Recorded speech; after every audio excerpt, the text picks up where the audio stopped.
Brandon Bennett back deep for the Bengals. This is a series that dates back to the old AFL days.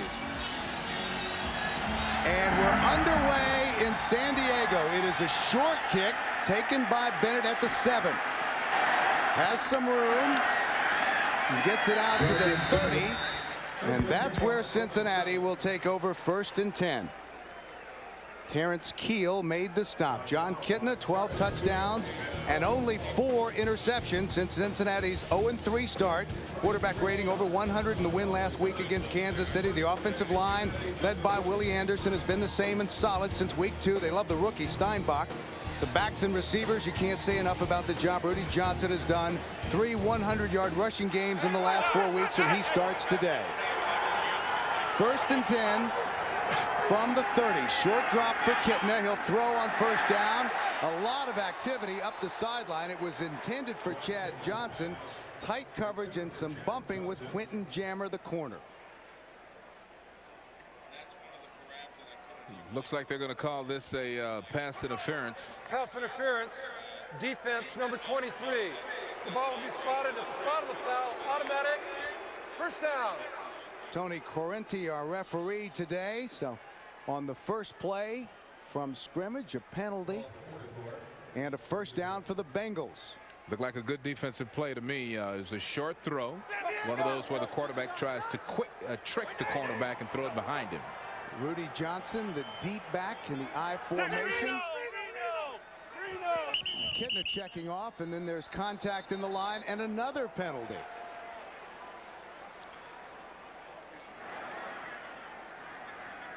You know, they're excited, Bill. Start of the game. It's a very important game. Defense. 5-yard penalty. Remains 1st down. 1 play, 2 penalties on San Diego. Well, while we've got a little time here, the goal for Cincinnati is to get off to a fast start. They want to keep the doubt in the San Diego Chargers' mind. I mean, you're 2-8 because you've got some questions overall about what you can get accomplished. So the goal for Cincinnati, a very fast start. They wanted to start on this series. San Diego's defense comes in ranked 30th in the NFL. Johnson won't get back to the line of scrimmage. San Diego's defense all over that. Terrence Keel, the rookie, starting today, and Jerry Wilson, the free safety, was the first man there. Well, San Diego on defense. They were on the field for more than 44 minutes last week against Denver. Wiley with only 1 sack. Donnie Edwards, the weak side linebacker, one of the few bright spots for the Chargers. And the secondary is young, even younger this week. Keel, the rookie, replaces Kwame Lassiter, who was injured last week. And it looks like we've got another flag. Grabbing the face mask. Defense number 22. By rule, this penalty must put the ball back to the previous spot. Remains 1st down. And that's on Sammy Davis, the cornerback. Davis is saying, me? Well, we'll take a look at the chase here. And there it is right there. You saw the grab and then the release. So he called it on. Yeah, it should have been on Terrence 48, Keel. Terrence Keel. He called it on the wrong person. But good call.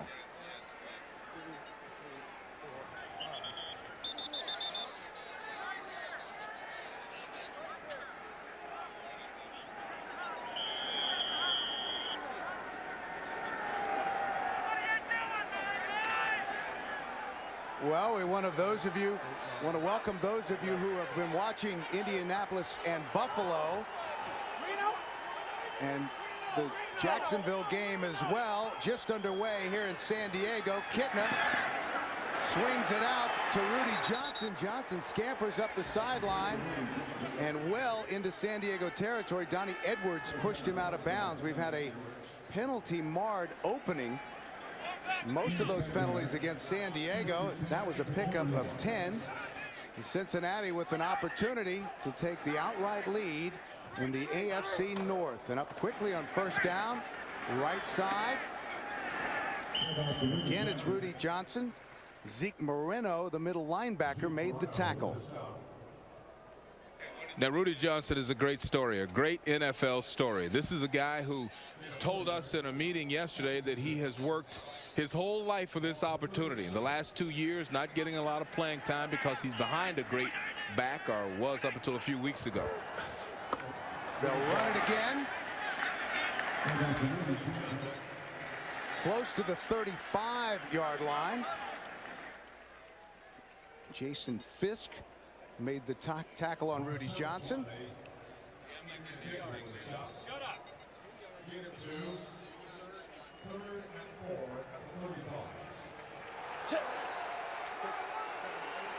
We want to welcome those of you watching Pittsburgh and Cleveland to San Diego for the Bengals and the Chargers. First possession for Cincinnati. They run the misdirection. They give it to Warwick, trying to create, and he is exciting to watch. Down to the 26-yard line, Vernon Fox made the tackle. Here's a great isolation look at Peter. Now this is a guy who has his swagger back. He talked about having the confidence to make the kind of plays that he made when he was in college. And he starts off, they're going to get the ball to him any way they can. Returning, passing, plays like that. 2 touchdowns in the win last week. They keep it on the ground now. There's another penalty flag. Johnson still on his feet and down inside the 10 to the 8-yard line before Donnie Edwards brought him down. And this is going to be against the Bengals, so they'll bring it back. You know, it looked like, Bill, to me that Peter Warwick might have got a holding offense number 80. 10-yard penalty remains, first down. Yeah, in his effort to make a block, and that's what both of these coaches talked about, getting their receivers very active in the blocking game, because that's when the big running plays happen, is when you get the players downfield blocking. So Peter trying a little too hard that time, holding. So they'll bring it back. 18 yards negated on the play, and we get our first look at Corey Dillon, but he is split out in the slot on 1st and 20. Kitna with time, falls free, and that really is typical of the frustration that the Chargers have experienced. Up for grabs, 3 or 4 blue jerseys around it, and they can't come away with the interception.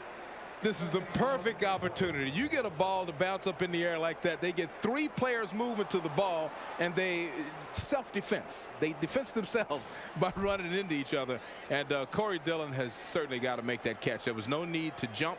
Ball was just a little bit above his head. He should have caught that. And Davis, Edwards, and Fox all had a shot at it. 2nd and 20 from the 36.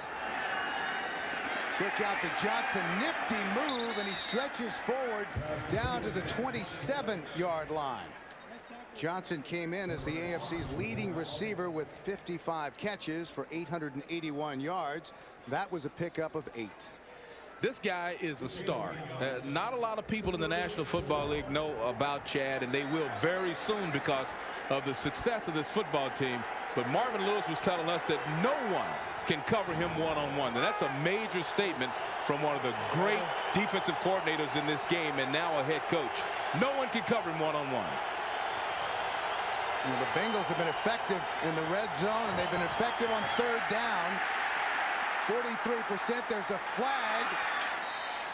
Kitna has enough for the first down. He hook slides down at the 13-yard line, but we'll check the penalty yet again. That was a pickup of 15. This is a part of that Cincinnati formula. Marvin Lewis talked to us yesterday about Jon Kitna getting them out of trouble with his mobility 2 or 3 times a game. Illegal use of the hands of the face, defense number 22.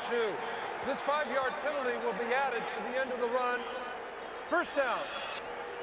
So they'll enforce it at the end of the play, and let's see if we can spot it. I don't know. I don't know either. Yeah, I don't know about that. But still, they spot it at the 8, so 1st and goal. The Bengals rank 3rd in the AFC inside the 20. They give it to Johnson. Johnson's close to the 5. Edwards made the stop. He's coming off a Pro Bowl season a year ago. One of the few bright spots last week against Denver. Recorded a career high 18 tackles. Watching Rudy Johnson here, you're going to see both runners in this game, but Rudy is a very electric young man. I asked him about his particular talents. He says, I'm not fast, but I'm quick, and he says he's strong, and that's what we're seeing. Warwick in motion. They fake it to him. Kitna keeps it in the corner of the end zone. What a grab. An efficient drive from Cincinnati, and it's Chad Johnson with his 6th touchdown reception of the season. Boy, he makes it look easy. Kitna buying time with his mobility, and then look, he's basically just playing, dotting the I, laying out for the ball. This is easy for a guy with tremendous hand and eye coordination. Watch him catch and dot the I with the back foot to make sure that he's in. And the rest of it is style points. You know, it's just showing people how pretty you can be in the back of the end zone. That drive aided by 4 penalties. Shane Graham on to try the extra point. Up and good. So on their very first possession, the Bengals take it down the field, and they lead 7-0 here in San Diego. Victory's business. In fact, he apologized to his team, and he went on the field and apologized to Dick Vermeil afterwards, saying he didn't mean any disrespect. And Vermeil said he understood. But Chad Johnson, Beasley, has developed into one of the premier wide receivers in the National Football League. Graham's kickoff, a line drive effort taken by Leon Johnson at the 7.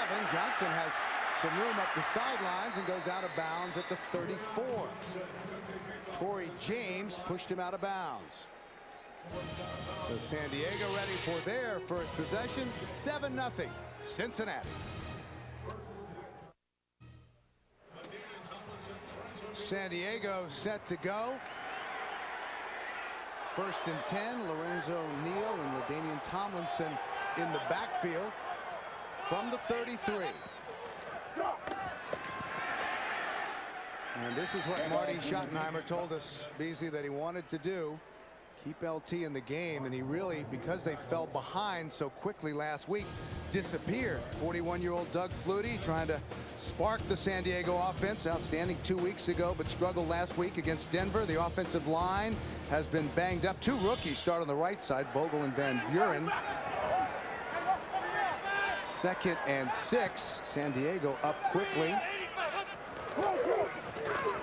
Right side this time, and no running room for Tomlinson. Adrian Ross stepped up and was the first one to meet him. Cincinnati on defense, they were outstanding last week against Kansas City. Justin Smith, the former #1, leads the group up front. Brian Simmons is the Bengals leading tackler. Hardy came over from Dallas. He's played well. And the secondary, Rogers Beckett, the former Charger. He starts at strong safety. So 3rd and 6. 3 wide receivers. In, Flutie out of the shotgun. And here come the Bengals. Flutie guns it. And that was almost picked off. Artrell Hawkins had it in his hands but couldn't hang on. Well, you can take a look at the coverage. It's really pretty good. And Artrell tries to react. I mean, it's one of those things where he is covering the receiver man for man, so he's looking at the man. When he recognizes the route, he couldn't get his head around fast enough. Bennett with a high punt. Warwick backs away, lets it bounce. And it takes a San Diego roll all the way down to the 12. A 51-yard punt from Darren Bennett.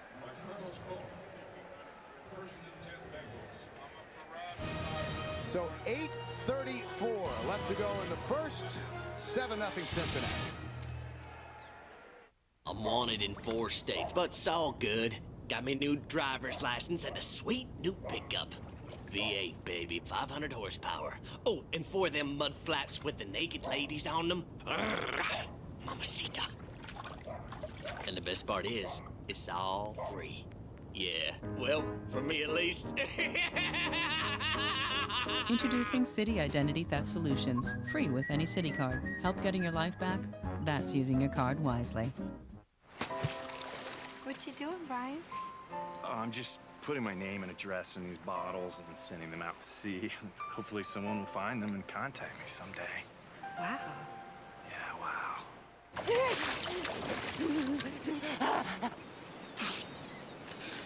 Why? Why do you torture me, Brian Henderson of 12 Maple Lane? For the great taste that won't fill you up and never lets you down, make it a Bud Light. Brian. Nice to meet you.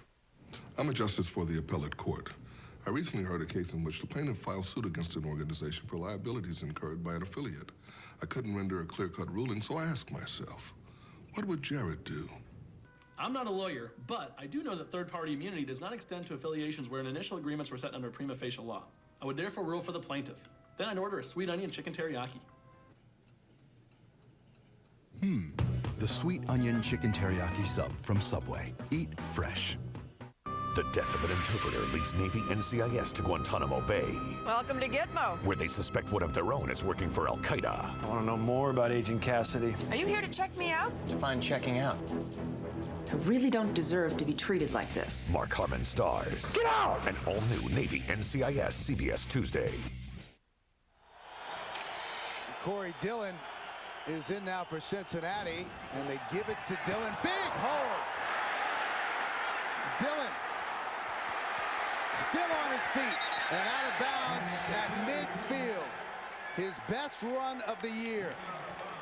Jerry Wilson finally drove him out of bounds after a pickup of 39 yards. I want to show you the efficient use of a blocker right there. He made the defender think he was going outside, bounces back in. That's good for another 15 yards.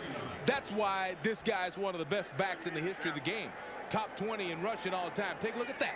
That move right there is the one that fools the defender and gets him another 15 or 20 yards. Great job by Corey Dillon.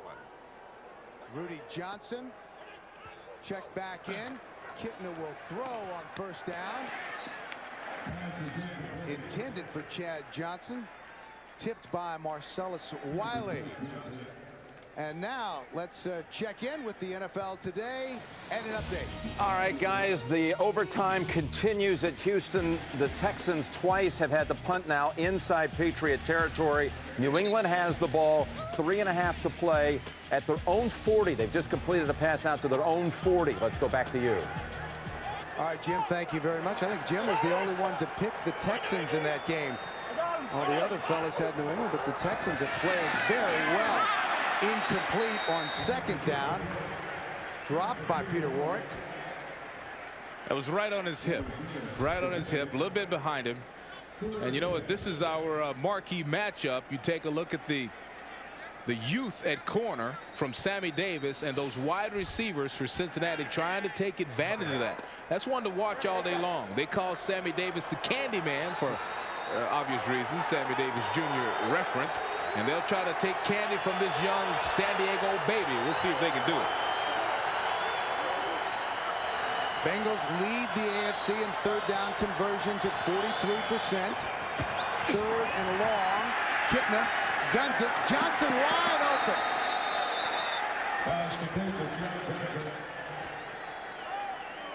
Out of bounds at the 27, a pickup of 22 yards. I just love the play of Jon Kitna. This is one scrappy guy. He's had to fight his entire NFL career for his space in this game. His mobility is what makes him special. Throws a nice ball, and now he's got some real weapons, solid coaching, and he's having an awesome season. Corey Dillon is back in. Cincinnati on the move once again. Kitna checking off at the line of scrimmage. Warrick in motion. They give it to Dillon. He stopped at the 25. Well, this week, log on to NFL.com and vote for the 2004 Pro Bowl teams. Who do you think deserves to go? Cast your vote now at NFL.com or at NFL on AOL. There's Rudy Johnson.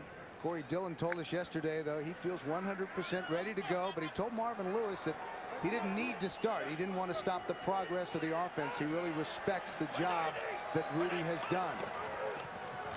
Dillon, left side. Tries to angle through the hole. Down to the 23-yard line. Donnie Edwards again made the stop. Corey Dillon was a real pleasure to talk to last night. He's got a super personality. Sometimes I think a little bit misunderstood, but every time I've worked a Cincinnati game and talked to him, he's been a great guy, fun to be around, a real jokester, and we know how good he can play. Well, that streak of consecutive 1,000-yard games in jeopardy because he comes into this game with 270 and change because of the injuries. Kitna from the shotgun on third down. And it's going to be another first down for Cincinnati. That's Kelly Washington, the rookie out of Tennessee, and he had a step on Quentin Jammer. And that was a bad face mask. I mean, that's the kind where a guy can get hurt at the end of that play. But Kitna's real sharp. He's really sharp today, and the offense is good. Watch this. Okay, he had the shoulder pad, so I guess they're going to pick the flag up. There is no flag on the play. But the way his body snatched around, it fooled me and it fooled the official. But this offense is really looking good right now. Washington's 12th reception of the year came in with 123 yards and a touchdown. There's the drive. 7 plays, 79 yards. From the 14, first down. Dillon. Stopped for a loss of 1. And this is exactly what Cincinnati wanted to do. Get out in front early and try to take LaDanian Tomlinson out of the game plan for San Diego. That's what Denver was able to do last week. And that kills San Diego. That's their only weapon, really. Their only major star is LT, LaDanian Tomlinson. And if you put them in a position where they have to pass because they've fallen behind suddenly, they're a bad football team, a real bad football team. That's Warwick in motion. Line him up in the backfield. They pitch it to him. Tries to get to the outside. A nice move back inside and down close to the 5. Otis Leverett and Jerry Wilson combined to make the stop, but this team is playing Beasley with a great deal of confidence, and this is a very inventive play, a way to get Warwick involved more often in the offense. That's another one of Cincinnati's goals. And very sharply executed. I mean, that's what's impressive about Cincinnati on this drive. Sharp execution, very decisive from the quarterback position. Good blocking by the offensive line, and the running backs have made a couple of big plays. And that was a pickup of 9, so 3rd and 2. Dillon leans forward. He'll be close to the first down.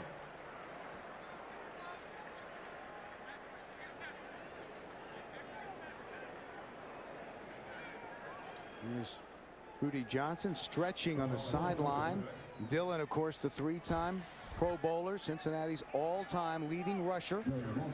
He's had a lot of injury problems this season, from abdominal to lower body, fighting his way back. And Bill, as you mentioned, look at that score. How about that? First of all, how about scoring 41 on that Ravens defense? That's impressive. But then the Ravens come back after Seattle looked like they had an insurmountable lead. And that's a Cincinnati first down. So 1st and goal upcoming for the Bengals. Yeah, that Baltimore score with major impact on this game today as far as Cincinnati is concerned. And we're told that New England now has the ball nearing the end of overtime, and they're driving. And apparently within field goal range, locked at 20. Dom Capers from Houston is like an expansion franchise expert. He can get a team going. Gasol, he's done a pretty good job there as well. The deep back is Dillon. Play action. Kitna with time to the corner and couldn't connect with Johnson. Just out of his reach. Still a nice play. I love this Cincinnati offense, and both of these teams run very similar offenses, from the Don Coryell, Ernie Zampese discipleship down to the offensive coordinators on the field today. It gives you an idea of how far ahead of their time those guys were. They were still elements of those offenses from 30 years ago in the National Football League today. Fathers of the West Coast offense, they are. 2nd and goal. Incomplete. Again, intended for Chad Johnson. I like to play, Bill, because, you know, you're in a situation where you want to put a team that has doubt, that has been struggling. You want to put them down. You want to make sure you get points. So by throwing to the corners, you either get the touchdown, you certainly don't get an interception. That's another look at our marquee matchup we were talking about. There's the offensive coordinator for Cincinnati, Bob Brakowski. We're talking about the offenses that those guys run and put together, and Bob is calling it today. Kelly Washington has checked in, so has Brandon Bennett on 3rd and goal, and another touchdown to Johnson. He's a star. Chad Johnson with his 7th touchdown catch of the year. In fact, he's a beast, is what Deion Sanders and Michael Irvin said. They worked with him at a football camp in the summer and called Marvin Lewis and said, this guy is a beast, meaning huge, powerful, at a higher level than you would expect from a guy his age.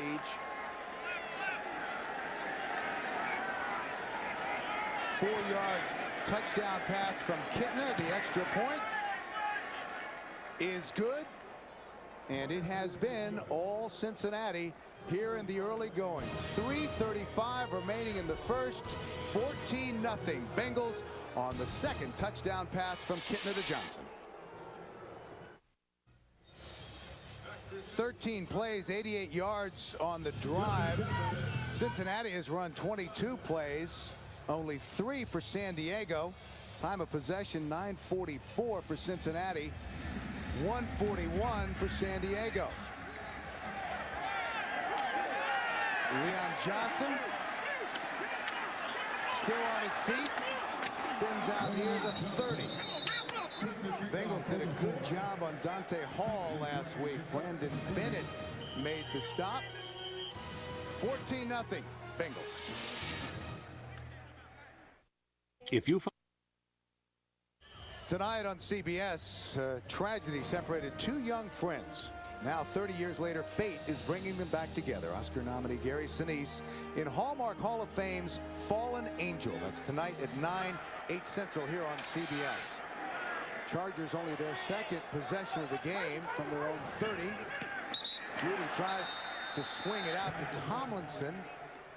Short hopped him, so 2nd and 10 upcoming for San Diego. And once again, let's send you back to New York to the NFL today. All right, Billy Mack, the Patriots win it with 41 seconds to go. In overtime, they've won the last 8 times they've had to play overtime games. And it's Vinatieri kicking the winner. They've won 7 straight overall. A thriller in Houston. New England escapes. Let's go back to you.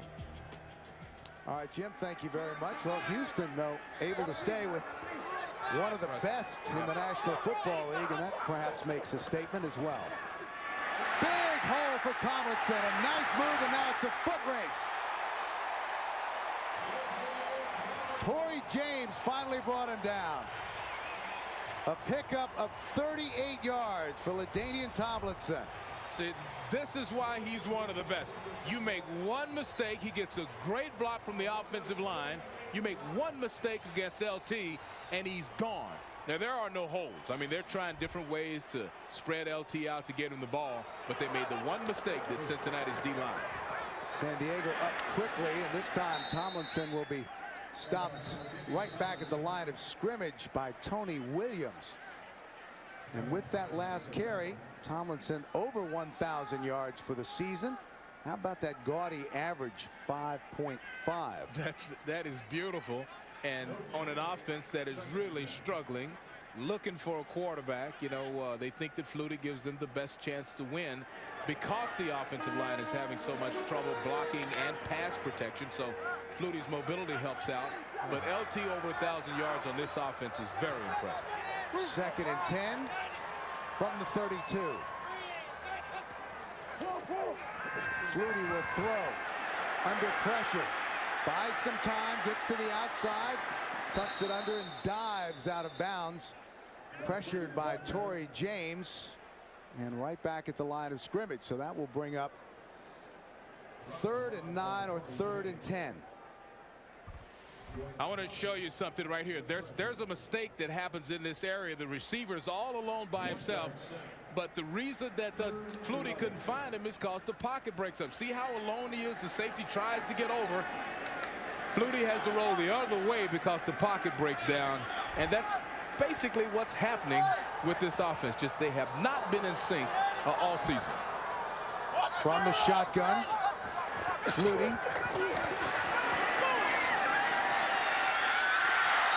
Intended for Tomlinson, who tried to make the adjustment, was covered by Rogers Beckett, the former Charger, and Tomlinson unable to hang on.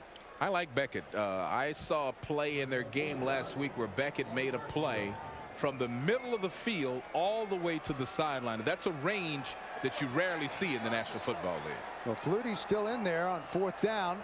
Rogers Beckett, originally drafted by San Diego in the 2nd round in 2000. He was the 43rd player chosen overall. He started 29 consecutive games for the Chargers. Flutie gives you the opportunity here for him to run, hand it off. His mobility is perfect for these short 4th goal tries. Spread formation. Flutie tucks it under. He'll run. And a 1st down. He moves pretty good for 41. But a flag on the play, so let's check the penalty.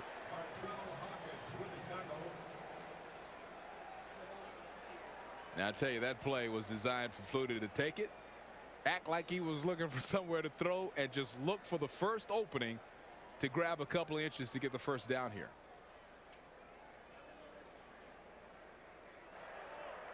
After the conclusion of the play, personal foul. Unnecessary roughness, late hits, number 81. We will measure for a 1st down prior to enforcing the penalty. That's Kasim Osgood, the rookie wide receiver out of San Diego State.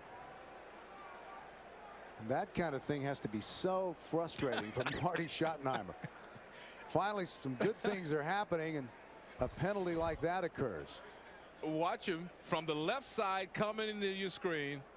Top of the screen. There he is up top. It's not much there, but the play was over. You just can't come in and sneak a guy. San Diego made a 1st down. This personal foul will now be assessed. 15-yard penalty. It will be 1st down with 10 yards to gain. So they'll march it back, enforcing the late hit penalty. It came after the 1st down was achieved. Therefore, they still get the credit, the benefit of the 1st down. But Osgood didn't hit him. He didn't come in and just lay him out. Wasn't a violent, cheap shot. It just that after the play is over, they blow the whistle. You can't come in and hit a guy.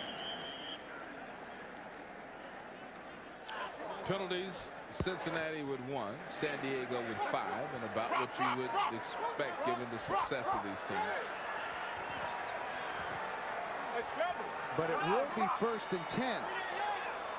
The penalty is enforced, but they get to start 1st and 10. No gain there.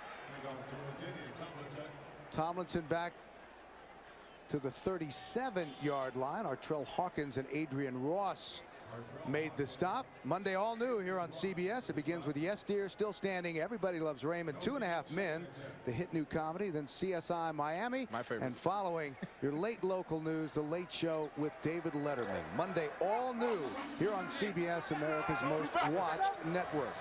Nearing the end of the 1st quarter, 2nd and 10 for San Diego. Flutie will throw. All alone up the sideline. Had to be a missed assignment. David Boston.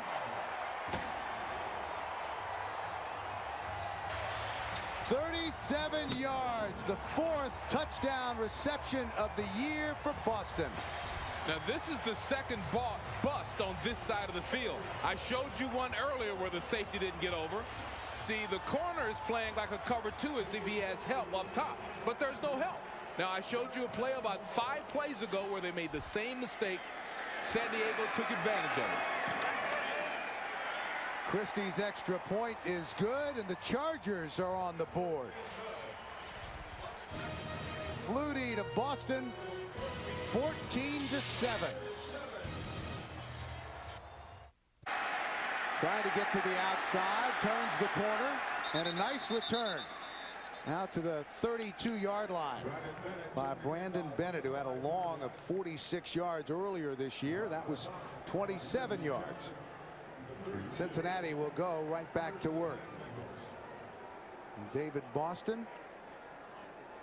There's James Lofton talking to his receiving corps, smiling for obvious reasons. He's the wide receiver coach for San Diego and a Hall of Famer and perhaps one of the best, you know, tall, used to kill us. I played against him, used to just absolutely kill us. He's a good guy, fun to talk with down on the field before the game. The Chargers felt it was important to try and get Boston involved in the offense early. His two best games of the season against Minnesota and Jacksonville. That's exactly what happened. They were able to get him the football in the first quarter. First down for Cincinnati. That's Johnson. Big hole. And he's out near midfield. Big burst for Rudy Johnson, a pickup of 16. That's the end of the first quarter with our score, Cincinnati 14, San Diego 7. We're back. The Bengals with 12 first downs in the first quarter. An offensive juggernaut. And they start the second quarter. 1st and 10 from the 47. Kitna up the sidelines, intended for Chad Johnson. Incomplete. He was well covered by Sammy Davis, the rookie. Well, Jon Kitna said that this is a big game for Cincinnati because they haven't had many they were supposed to win. He said that they had that situation about 3 weeks ago against Arizona. They didn't handle it very well. Bengals losing 17-14. John doesn't mince his words. I mean, he said some things about the previous coaches. He said the inmates were running the asylum and that Marvin Lewis has taken over. Everybody's held accountable. 2nd and 10. The flag is down. Ward trying to get to the outside. This is going to be against Cincinnati.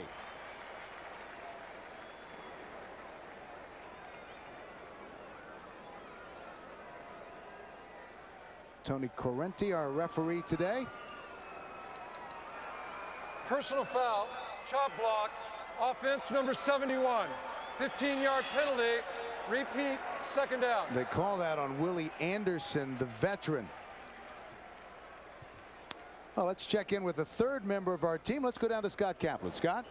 All right, Bill, thank you very much. You know, you were talking about Jon Kitna, and yeah, he said that last year there was no accountability for the Cincinnati team. Players missed practices, they missed meetings, there was no penalty. And what's happened since Marvin Lewis has come in, he's found a way to get these guys to believe in him, and that's why they're playing for him. Back to you. Thank you, Scott. 2nd and 25 after the penalty. They run the screen pass to Rudy Johnson. Gets it to the 43-yard line. Edwards and Davis combined to make the stop. Yeah, Scott's right on the money there. When you talk about the changes that Marvin Lewis has made, they'll run 20 plays in a game and make a mistake or two, and Marvin will make them, not a game, but in practice, I mean, and Marvin will make them start the practice over again. Jerry Wilson, the starting free safety, is the man down on the field. Timeout here in San Diego. Back in a moment. Here's what happened to Jerry Wilson, Beasley. Yeah, right there underneath the circle, you see Peter Warwick roll back on him and make a clean and legal block, but that's what happens when you get surprised. So the good news is that there's Mr. Wilson up and walking now, and the really good news for Bengals fans is that the wide receivers are involved in the game. They're blocking, they're throwing, they're doing what they have to do to help their team. San Diego is thin in the secondary anyway, and they bring in Vernon Fox in his 2nd year out of Fresno State. Kitna. Bennett couldn't hang on. A big pop from Ben Lieber, the strong side linebacker.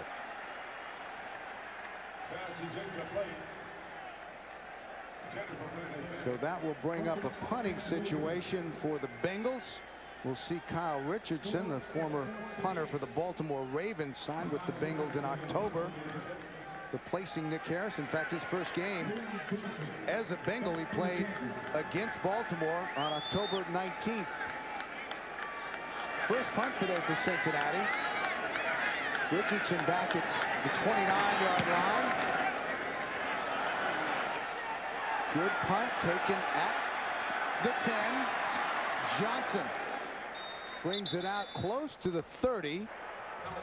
Khalid Abdullah. There is no foul for running into the kicker, as the kicker had both feet on the ground and reestablished his position. Abdullah made the stop. Tony Corrente quickly with the explanation for the flag. So a 47-yard punt. Wilson will go into the locker room. An 18-yard return back in San Diego in a moment. San Diego 1st and 10 from their own 28, trailing the Bengals 14-7.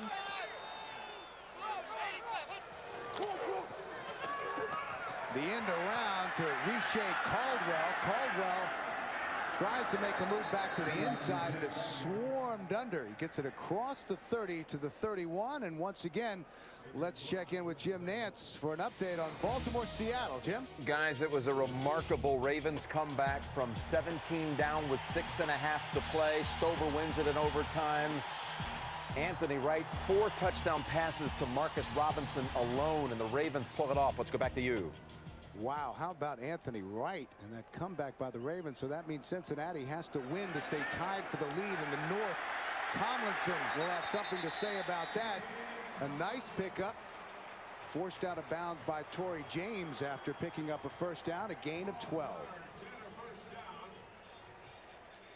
When you take a look at what Baltimore did, you know, Baltimore might be a special team, like a magic team. And Cincinnati talks about getting fire, catching fire, and being that special team that comes out of nowhere as well. So it's going to be a great race in that division. Jesse Chapman is checked in for San Diego, giving Tomlinson a breather on first down. 12:40 remaining in the half. San Diego keeping it on the ground. And Chapman in his second year out of Eastern Washington. And he gets it close to midfield to the 49-yard line. Carl Powell made the stop for Cincinnati. Well, it is a great time to be a Bengals fan. After 12 years of silence, they have joined the conversation in the National Football League. And there has been an awful lot of talk about Marvin Lewis's troops after their win last week against Kansas City. 2nd and 4 from the 49. Tomlinson is back in. Flutie guns it. First down. That's to his big tight end, Antonio Gates, the rookie out of Kent State. And once again, let's check in with Jim Nantz in New York. All right, guys, a huge start in Atlanta by the Falcons. Atlanta with a big lead early, 21-0, but wide check from 6 yards out, 21-7. Falcons in front. Let's go back to you. All right, Jim, thank you very much. Tennessee has really put together a very nice streak. 14-7 here, but the Chargers are on the move, trailing by 7. Tomlinson squirts through and bulls his way to another first down. Hawkins finally made the tackle. You know, Bill, as good as Cincinnati has played in this game, and they have been overwhelmingly dominant until this drive, I think it's the Chargers that should be the happiest about, you know, the score and where they are. By maintaining, you know, by staying close, they're able to keep LT in the game. Look at him dance that interior rushing. Now, if they had kept falling behind, they would have to pass to get back in it. So I think San Diego's got to feel real good about where they are right now. 7 carries, 63 yards for Tomlinson. Again, they give it to him. Nothing doing this time, but Marty Schottenheimer had remarkable praise for Tomlinson. He said that out of all of the backs he's seen and coached in his career, and that includes the likes of Jim Brown, Gale Sayers, Marcus Allen, Barry Sanders, that Tomlinson might be better than all of them. Great vision, outstanding instincts, and he said as a human being, he's even better. Tomlinson has accounted for 44% of this team's offense. He's got 13-13 in total yards, 971 rushing coming into this game, over 1,000 now, and 342 receiving coming into the game. He's just a total package. A loss of 1, so 2nd and 11. Flutie rolling to his right. Another San Diego first down, and no, they're saying Caldwell didn't have possession when he went out of bounds. Yeah, he was juggling that as he went down to his knees. We got a real good look at it for you. It's a super throw by Doug Flutie. And you need to have the body control to grab that. But you see the ball sliding down his legs. I mean, he caught it, but he didn't have possession before he went out of bounds. This is a great throw. Beasley Caldwell's problem, according to the coaches, has been consistency in hanging on to the football. He'll look great one day, and then the next day he'll struggle. That was an infinitely catchable ball.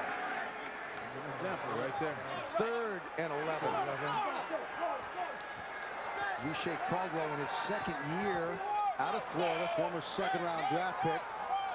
Flutie from the shotgun on 3rd and long. With time. Incomplete. Threw it behind Kasim Osgood. So the punting unit has come on now. No, check that. Steve Christie now making his way on the field. I thought it was a little short to be bringing the punting group out.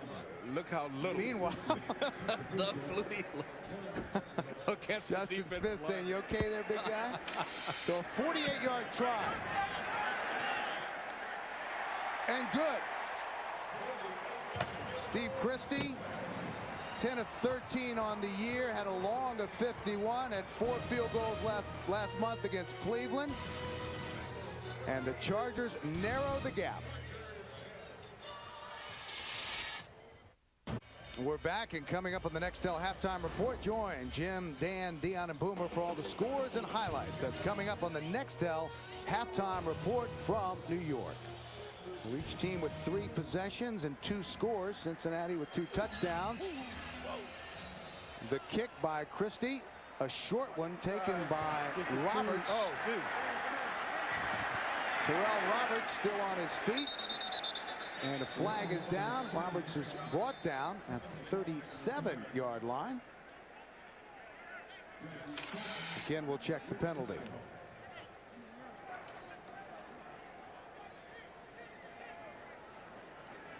And by the way, the word on Jerry Wilson is a hip contusion. His return is questionable. Fellas sorting it out.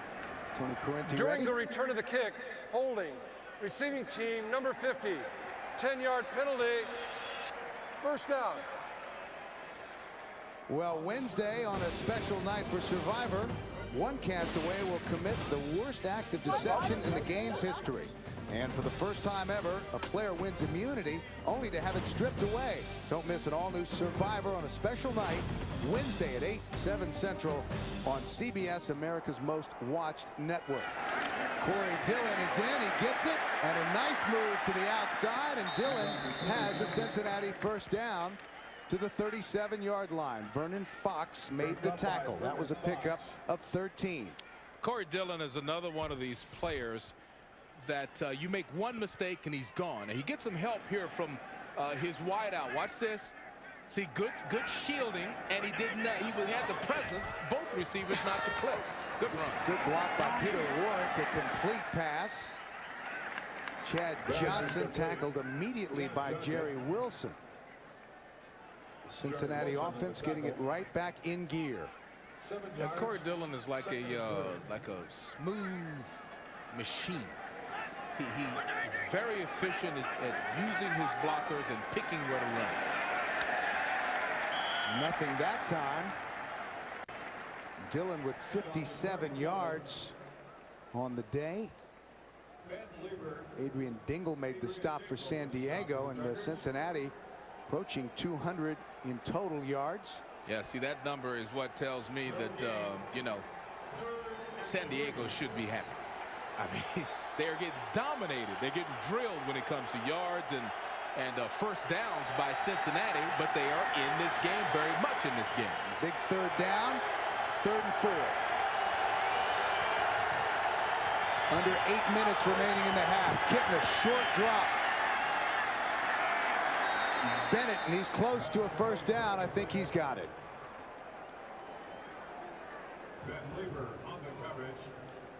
Brandon Bennett, who kind of has been the forgotten man with the emergence of Rudy Johnson, but the Bengals really never thought of him as a full-time back. He was more of a passing situation third down back. Cincinnati today 7 of 8 third down conversions. Johnson moves the pile forward down to the 46. Lieber again made the tackle. Bengals calling plays at the line of scrimmage, and that forces San Diego to keep the players that they have in the game on the field. No substitution. 2nd and 6. Edwards.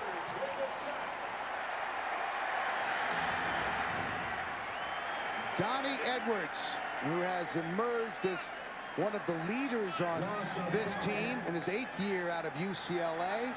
A loss of 5 on the play.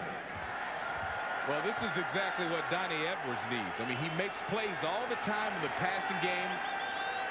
Played in the Pro Bowl. Never voted first team to start in the Pro Bowl. And it bothers him because he knows he's a premier player. He needs more sacks, and he just got a big one. 7 of 8, as we said, on third down. The crowd getting into it. Kitna under pressure. He loses the football. Still loose, and San Diego has it. Marcellus Wiley jarred it loose, and Dingle recovered it for San Diego.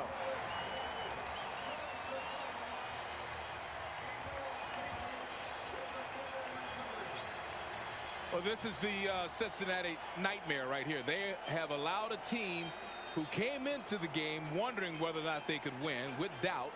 They've allowed them to stay in this game, and now they are fired up. San Diego takes over at the Cincinnati 40 when we come back. The NFL on CBS is sponsored by MasterCard. There are some things money can't buy. For everything else, there's MasterCard.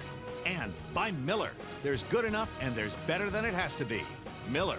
Good call. San Diego takes over after the ball was stripped away from Jon Kitna. 6:39 remaining in the half.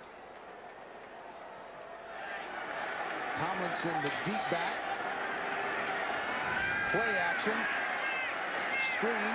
Tomlinson finds a little running room and makes the most of it. Down to the 25. Mark Roman made the stop. The free safety after a pickup of 14. Well set up by Doug Flutie, the last quarterback in the league to use the old-fashioned jump pass. That's from like football in the 50s. But you know, when you're height challenged, you got to do what you got to do, and he has been doing it for years and as good or better than most. Is that vertically challenged? Is that the phrase? Yeah, but it's never stopped him, man. It's never stopped him. From the 26 on first down, Flutie keeps it. Looked like he was going to throw it, tucked it under, and driven out of bounds at the 23 by Adrian Ross. Well, Monday, on an all-new Late Show, Dave welcomes Kelly Ripa, plus music from Clay Aiken. And later this week, don't miss Mike Myers. Dave's all new, all this week on CBS, America's most watched network. Well, it's been 19 years since Doug Flutie threw that pass for Boston College and won the Heisman Trophy. And he said that for the last 8 or 9 years, people have been asking him when he's going to retire. And he said his standard answer is, I got 2 more years. He's now 41. Flutie will throw. Intended for Lorenzo Neal, and I think Lorenzo might have taken his eye off it. Yeah, Lorenzo Neal is not known for his hands. In fact, Bill, when we took our lap downstairs on the field before we came over the game, I was watching Lorenzo Neal try to catch balls from his coach, and he's like a mason. And I love masons, but, you know, he's got brick hands. And there's an example right there. The former Bengal, fierce on the field, but one of the nicest guys you'd ever want to talk to off the field. Said he stayed in touch with some of his old teammates from Cincinnati. Had dinner this week with Corey Dillon. Flutie now 3 of 9 for 63 yards, but he's had 3 drops from the shotgun on third down. And that's complete. David Boston. Second reception for David Boston, who had a touchdown catch earlier. Well, this Cincinnati team has got to make a play because the momentum has clearly switched in this football game. They let them hang around too long. And suddenly, thanks to David Boston and Doug Flutie, some good blocking, LaDanian Tomlinson, they are in prime position. 14-10, under 5 minutes remaining in the first half. Flutie just throws it away. He was in some serious trouble early. Yeah, most quarterbacks in this league, that's a sack. There is no Oliver foul for Gibson intentional grounding as the quarterback had left helps the him up. pocket, circled back. The pocket has disintegrated. So no penalty for intentional grounding because the pocket had disintegrated. Yeah, I think that's a pretty apt way to describe it. When you leave the pocket and you come back, it's not a pocket anymore, Bill. It's no longer a pocket. It has disintegrated. 2nd and 10 from the 14. San Diego threatening. Short drop. They run the out to Boston. And it's caught. Boston out of bounds at the 7. And here's just a little coaching point. Boston is one of the strongest men in the National Football League, and that's all players, not just wide receivers. So Torrey James and most cornerbacks are afraid to bump and run him because he can simply overpower you. So they're laying off, and that allows Boston to catch these short passes. That's why Boston is dangerous. Look at the size of that man. 245, 240 as a wide receiver. He was a big man. And notice they're playing off. Now they've walked the guy in front to bump him just to help the cornerback. 3rd down. Incomplete. Riche Caldwell was the intended receiver, and he was well covered by Artrell Hawkins. So that will bring up a 4th and 4, and we'll see Steve Christie. This is turning into a great football game. 26-yard attempt, down and up, and good. So Christie is 2 for 2, and we have a 1-point game. 14-13, Cincinnati, 4:05 left in the half. Chargers have bounced back after managing just 96 yards last week against Denver. That had followed a season high output of 458 2 weeks ago against Minnesota. 14-13. Christie squibs it, taken by one of the up men. And Carl Powell showing some nice moves, trying to break it to the outside, and he gets it across the 40 before he's finally brought down. Well, Thanksgiving is coming up, and Thanksgiving Day, the NFL on CBS presents a holiday tradition as Ricky Williams and the Dolphins take on Bill Parcells' Dallas Cowboys. The Cowboys coming off a big win today at home against Carolina. The excitement begins with the NFL today at a special time, and Jim Nantz has an exclusive interview with the Cowboys' Bill Parcells. That's Thanksgiving Day at a special time, and for more, go to NFL.com or NFL on AOL. Dillon is in for Cincinnati, and Corey gets it straight ahead. Big burst. Moving his legs, and he has a first down. A pickup of 10. Vernon Fox and Terrence Keel, the rookie, combined to make the tackle. Well, Rudy Johnson has done a good job, but Corey Dillon is the that's the high price machine right there. I mean, they've got 2 super running backs, but when Corey hits a hole, man, it is special. Now, this Cincinnati Bengals team has got to prove that they can beat a team that they're supposed to beat. Keep it on the ground. This is Jeremy Johnson, the big rookie fullback, 4th-round draft pick out of Western Kentucky, and he has stepped in for Lorenzo Neal, who left to come to San Diego and done a fine job.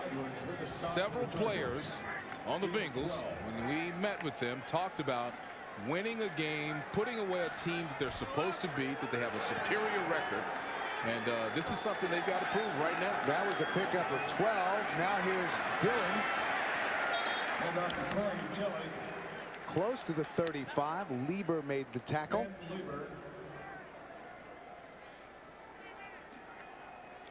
Now, Rudy Johnson has just been magnificent. You see the rushing totals, 134 for Cincinnati, 86 for San Diego. Rudy Johnson there, and 448 yards in his last 3 starts. He had only 17 attempts in his first 2 years in Cincinnati, but he told us yesterday that he prepared every week as if he was going to start, and that really allowed him to step in. Kitna will throw. It's caught. Another Cincinnati first down, and again it's Chad Johnson. This is a fun football team. The strength of the Cincinnati Bengals, you know, they've got some good skill positions. Chad is going to be a superstar in this league. And you look at a beautiful route right here, wide open. Ball could have been there a little bit sooner. But the strength is their offensive line and their defensive line. This is well, we've reached the 2-minute warning. Cincinnati on the move, leading by 1. 14-13 Cincinnati. The Nextel halftime report is coming up with Jim and the fellas from New York. Bill McAtee and Beasley Reese here in San Diego. And really the Chargers impressive today after last week. But Cincinnati has become the story in the National Football League. They after really the win last week. And so many years of futility, and suddenly they get a new coach. He gets them to believe. You know, when we talked to Marvin Lewis, he didn't mention a single X and O in our conversation. He talked strictly about the psychology of winning. I mean, this guy would be a great sports psychologist. He's got this team believing they can win, but like I've been saying, the #1 goal today was to prove that they could win against the team they're supposed to be. Johnson, another big burst. Flips it down to the 12. Vernon Fox made the tackle.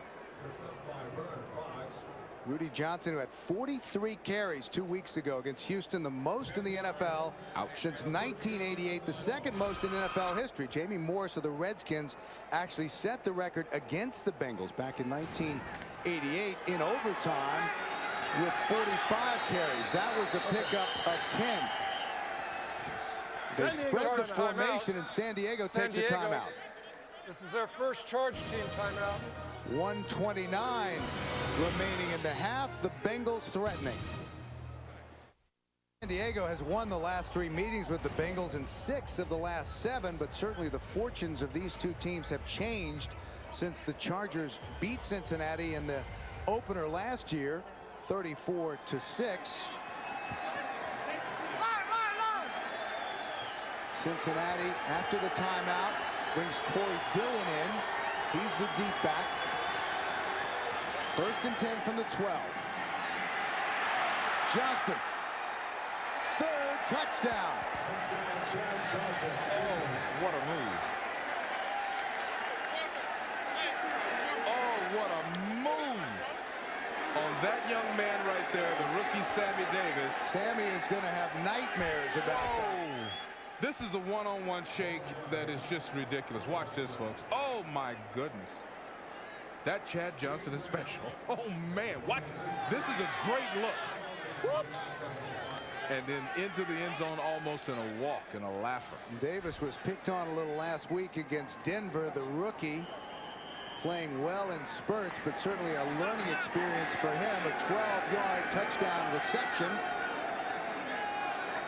Graham to try the extra point. Kicks away! And good. So Cincinnati able to answer. Chad Johnson has 3. He's a beast. Touchdown receptions. 7 catches, 71 yards. Cannot be covered one-on-one. That's what Marvin Lewis said. Well, that's what Chad says. Yeah, Chad will tell you too. But you know what? The good ones feel very good about their talents. Well, I did their game against Oakland in week 2, and at halftime, Chad had told us he'd never met Jerry Rice, and he was looking forward to seeing him in person. Right. And as the guys came off the field, Chad ran over and introduced himself. Right. And said, you know, I really want to learn from you. Can I call you in the off season? And Jerry said, you know what? You don't have that much to learn. I don't know if I can teach you a lot. Yeah. But he wants to be good. He wants to be yes, he does.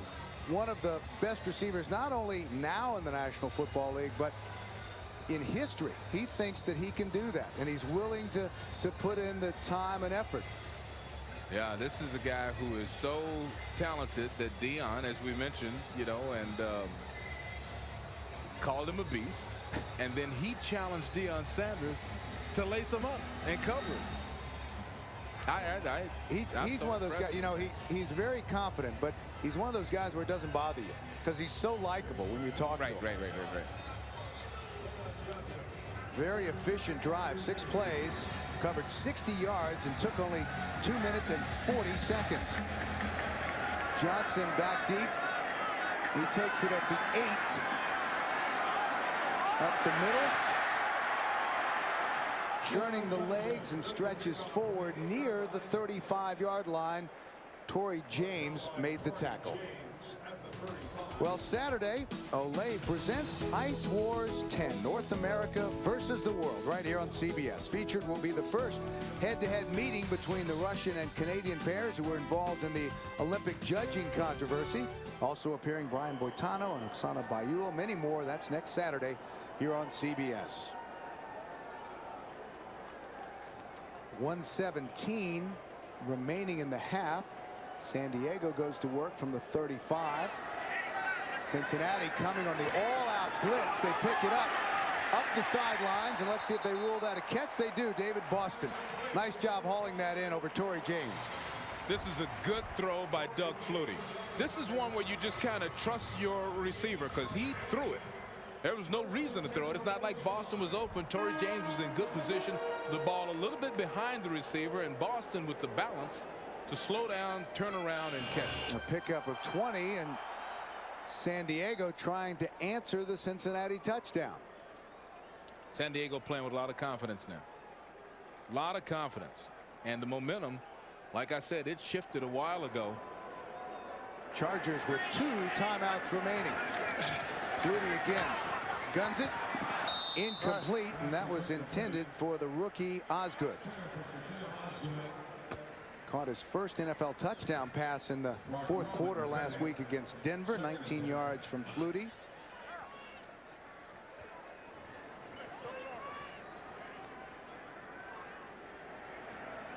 Combined over 400 yards in offense between these two teams. Chad Johnson certainly has done his part. That's why this is a fun game. I mean, they are passing it, they're breaking runs. We haven't seen any big defensive plays, any big turnovers or interceptions, but we've had everything else. Just over a minute remaining in the half. Tomlinson, how did he stay on his feet? Working his magic, he gets down to the 40. LaDanian has that low center of gravity. He has power, although it's deceptive, and he's got tremendous speed. San Diego takes a timeout. LaDanian said he learned an awful lot from Junior Seau when he first got here to San Diego, and he says he still talks to Junior on a regular basis. He said Junior still feels like the Chargers are sort of his guys, and he said Junior has just tried to be encouraging during this difficult 2-8 stretch.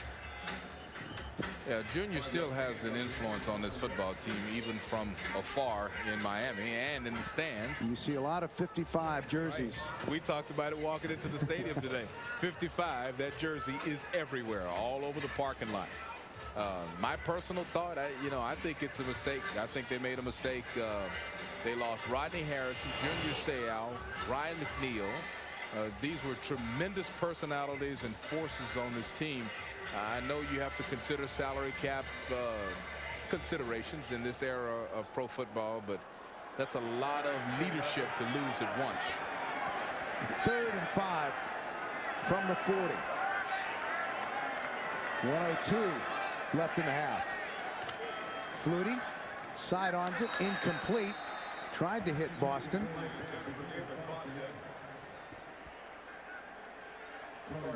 Now, if you're the Bengals, you've got 59 seconds and all your timeouts. So this should be fun. You know, I like it. Playing defensive back in the day, when you get in this situation, it makes you real nervous. Uh-oh, wait, they're going for it on 4th down.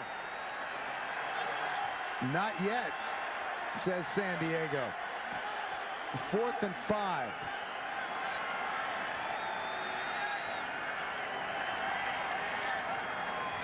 Flutie. Incomplete. Caldwell was the intended receiver. Hawkins had the coverage, and it will go over on downs. Yeah, that was a gutsy call. Now the Bengals have a short field, all their timeouts, and a little under a minute to play. We'll see if they can manage a field goal or something out of it. The decision surprises me to go for it there on 4th down. You know, you're very much in this game. 54 seconds remaining in the half. Of course, if he'd have made it, I would have said, you know, what a gutsy call by Schottenheimer. The perfect call. I would have done that. Well, Brandon Bennett is in the game, and Bennett gets the ball out to the 49-yard line. Keel, the rookie 2nd-round draft pick out of A&M, starting today, made the tackle, and Cincinnati will take their first time out. Well, the story of the day for Cincinnati has been the play of number 85, Chad Johnson. Look at him dance, dot the I with the right foot, style points at the end. Showing his power right here on a quick slant. And then right here, whoop! That's the move that just, let me tell you something, guys will tease the Chargers about that move for weeks to come. You'll see that one on all your highlights. 7 receptions, 71 yards, 3 touchdowns for Chad Johnson. 2nd and 3, 47 seconds remaining in the half. Rudy Johnson, the lone setback. Fake it to him, up the sidelines, underthrown, a battle for it. This could be an interception. It was intended for Kelly Washington. And now they're saying that Quentin Jammer didn't have it, that it's a catch by Washington. Tremendous play by both players. This is one of those plays where the quarterback tries to throw the ball a little bit behind the receiver. The receiver's looking back at the ball. The defender's looking at the receiver. So the receiver has the advantage on these plays. Now here's the old bottom line.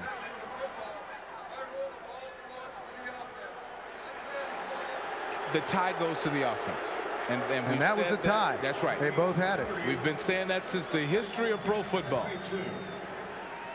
The officials just said, you know, both players had firm possession of the football, so they ruled that it goes to the offense. A pickup of 30. You couldn't have better coverage than what Quentin Jammer had, but Washington, a rookie, 3rd-round pick out of Tennessee, made a nice adjustment to catch the football.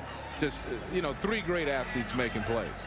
I mean, Kitna, they do that on purpose. They throw it slightly behind the streaking players, knowing that the receiver is looking at the ball, the defender is not. Is that a tougher adjustment for a defensive back? That's the worst situation for a defensive back. And it's a smart play, and oddly, they've only been doing it for about 10 seasons now, to my recollection. I mean, I don't remember that as a problem when I was playing in the 70s and 80s. It's a result of like the mid-90s. They kind of figured out how hard that is for a defensive back to make that adjustment.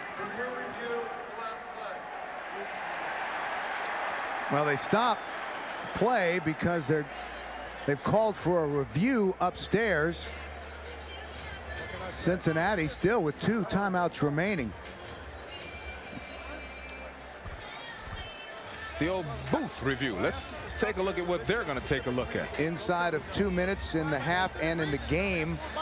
I tell you what, it has to come from upstairs, and that, you know what, that is a tough. Is that beautiful? Both of those guys have that ball. That was just 2 athletes, a ball in the air, both guys deciding that it belongs to him. And just a beautiful play. We are reviewing as to whether receiver or defender had stepped out of bounds prior to the completed pass.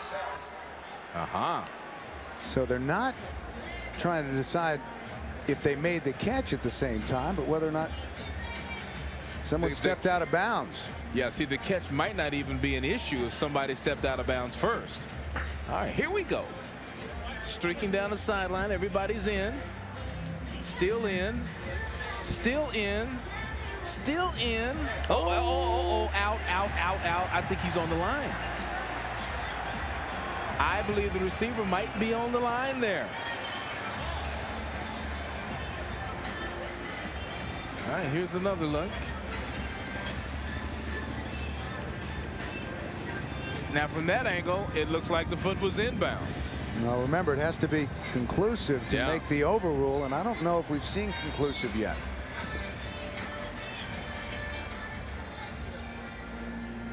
36 seconds remaining. The Bengals with only one timeout remaining, not two. In fact, both teams have that step one. right there is the step in question, as to whether or not, let's hold it right there, guys, whether or not that foot is on the white line. Can you tell? I can't tell. See, white shoes, white line, and then the other angle that the crack crew showed us, this angle right here, it looks pretty clear that on that last step it's inbounds. Neither the defender or the offensive player had stepped out of bounds. Therefore, the ruling on the field stands. Cincinnati's ball, first down. Bill, I think it's a good call. Our second review shows you that the white foot, there was some green in between the right foot and the sideline on our second look at it. So Washington's catch will stand. Cincinnati will have it at the 22. In 2 plays, they got down to the 22-yard line. One timeout, 36 seconds to work with. And the decision to go for it by San Diego on 4th down may come back to haunt the Chargers. Kitna. Washington once again battling to get out of bounds, and does. That was a nice individual effort to stop the clock. Terrence Keel made the tackle. Well, that was almost a mess up, turning back up, you know, and blowing some time. He's lucky to get out of bounds there. Pickup of 9. He thought about it. And yeah, he tried to get up in that hole, and then he said, "What?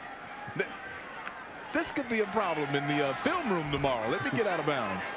I know better than that." 2nd and 1 from the 13. Look at those yards. We got some highlights for you today. Cincinnati approaching 300 here in the first half. Kitna from the shotgun. San Diego doesn't come on the blitz. Kitna has plenty of time.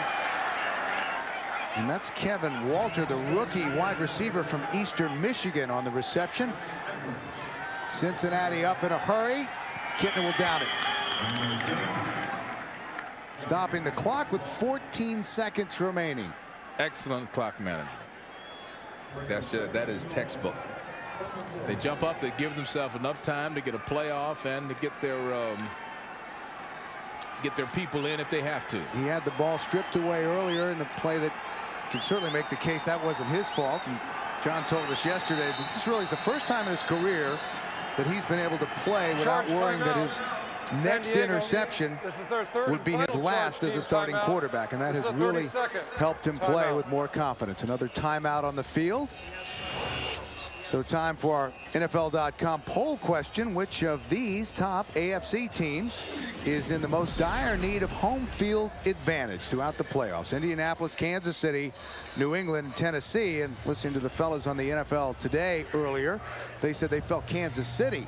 You know, I thought I agreed with them earlier, but after further review, if you're a team that plays indoors like Indianapolis, it's probably very important that you play indoors in the wintertime through the playoffs. So I would disagree with the boys and say that the indoor team, Indianapolis, would be helped the most if they get home field advantage. Good point. 14 seconds left. 2nd and goal. Cincinnati leading 21-13, trying to keep pace with the Ravens in the AFC North. Kitna to the corner, touchdown. Kelly Washington. He beat Quentin Jammer, and Washington, the rookie out of Tennessee, with his 2nd touchdown reception of the year. He's about to get a penalty if they get out of that end zone for excessive celebration. Good play. Solid play by Kitna. Very patient. Good blocking by the offensive line. And that was a big, big drive for that young man. So Jon Kitna with 4 touchdown passes and no interceptions. Graham to try the extra point. It's good. So after the Chargers came back, the Bengals pulling away, and they now lead 28-13, and 11 seconds remain in the first half. This is just a good route, player in motion. This is so difficult to cover. So difficult to cover. The motion gets the defensive back moving sideways. And so Quentin's moving sideways and then has to try to explode back into the corner. And it's hard to get back to Mr. Washington. That's a good play. I don't know about the dance. I'm not sure about the dance either. Yeah, I'm not with the dance. I'm not with that. Well, it's been a great half for Jon Kitna, the only NFL quarterback to have taken every offensive snap this season. He came in as the 6th rated passer in the AFC. Marty Schottenheimer knew coming in that his young secondary would be tested. Jammer in his 2nd year out of Texas. Davis, the rookie. Terrence Keel, also a rookie. And with Wilson gone, Vernon Fox is only a 2nd-year player out of Fresno State. Well, these are the pains that you go through when you rebuild a football team. You know, you opt to go with a lot of rookies, with younger players, as you try to revamp your whole situation. Let a lot of veterans go. Short kick to Quincy Scott, who's a defensive tackle. Fields it, brings it up to the 44-yard line. 7 seconds remaining here in the first half. Well, Monday, it's an all-new Raymond Thanksgiving with the in-laws. Too bad they don't own a TV. Can Ray survive Thanksgiving without football? Find out on an all-new Raymond Monday at 9, 8 Central on CBS. Well, it's been a very productive day for the Cincinnati offense already. That last drive, 6 plays, covered 59 yards and took only 43 seconds.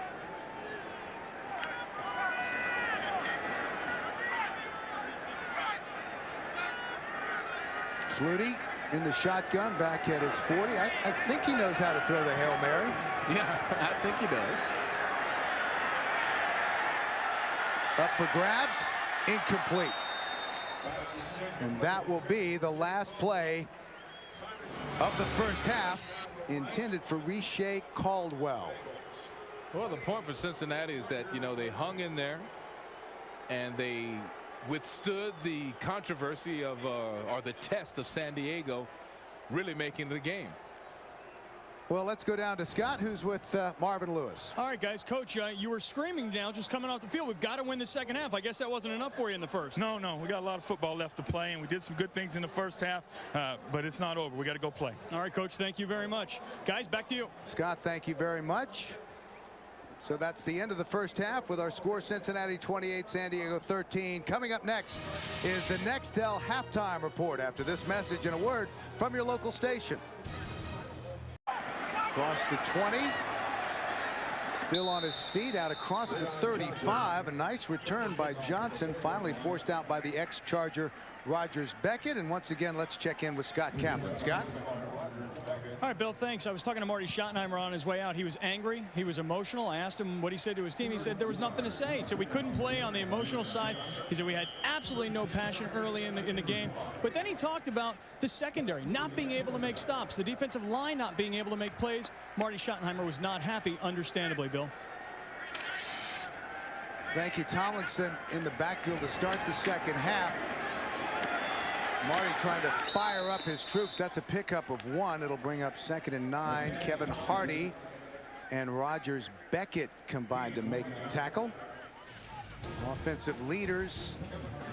Flutie on the Chargers side of the ball, 6 of 8 for 98 yards. Tomlinson picked up 68, but held out of the end zone. David Boston had a touchdown reception, 4 catches for 72 yards.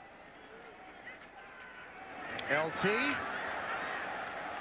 That's one thing, Beasley, that Marty Schottenheimer told us. He said, you don't have to put a block on all 11 guys.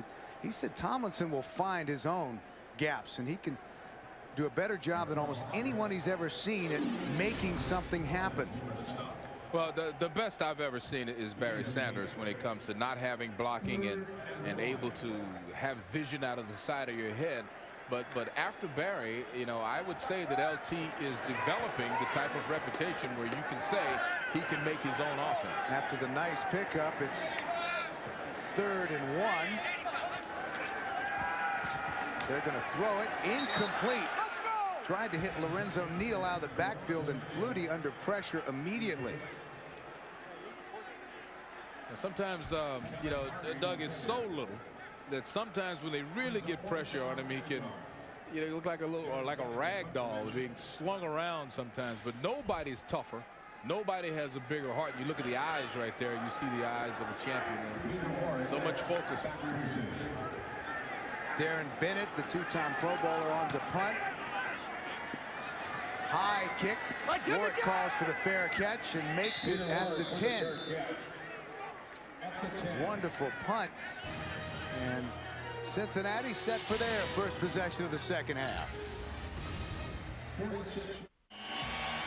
Rudy Johnson is in for Cincinnati.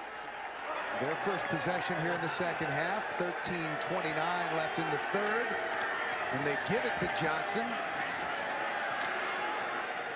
Marvin Lewis said his ideal game is when he gets Rudy Johnson 20 carries and he gets Corey Dillon 20 carries, throws a few passes, and that, he said, is a recipe for success.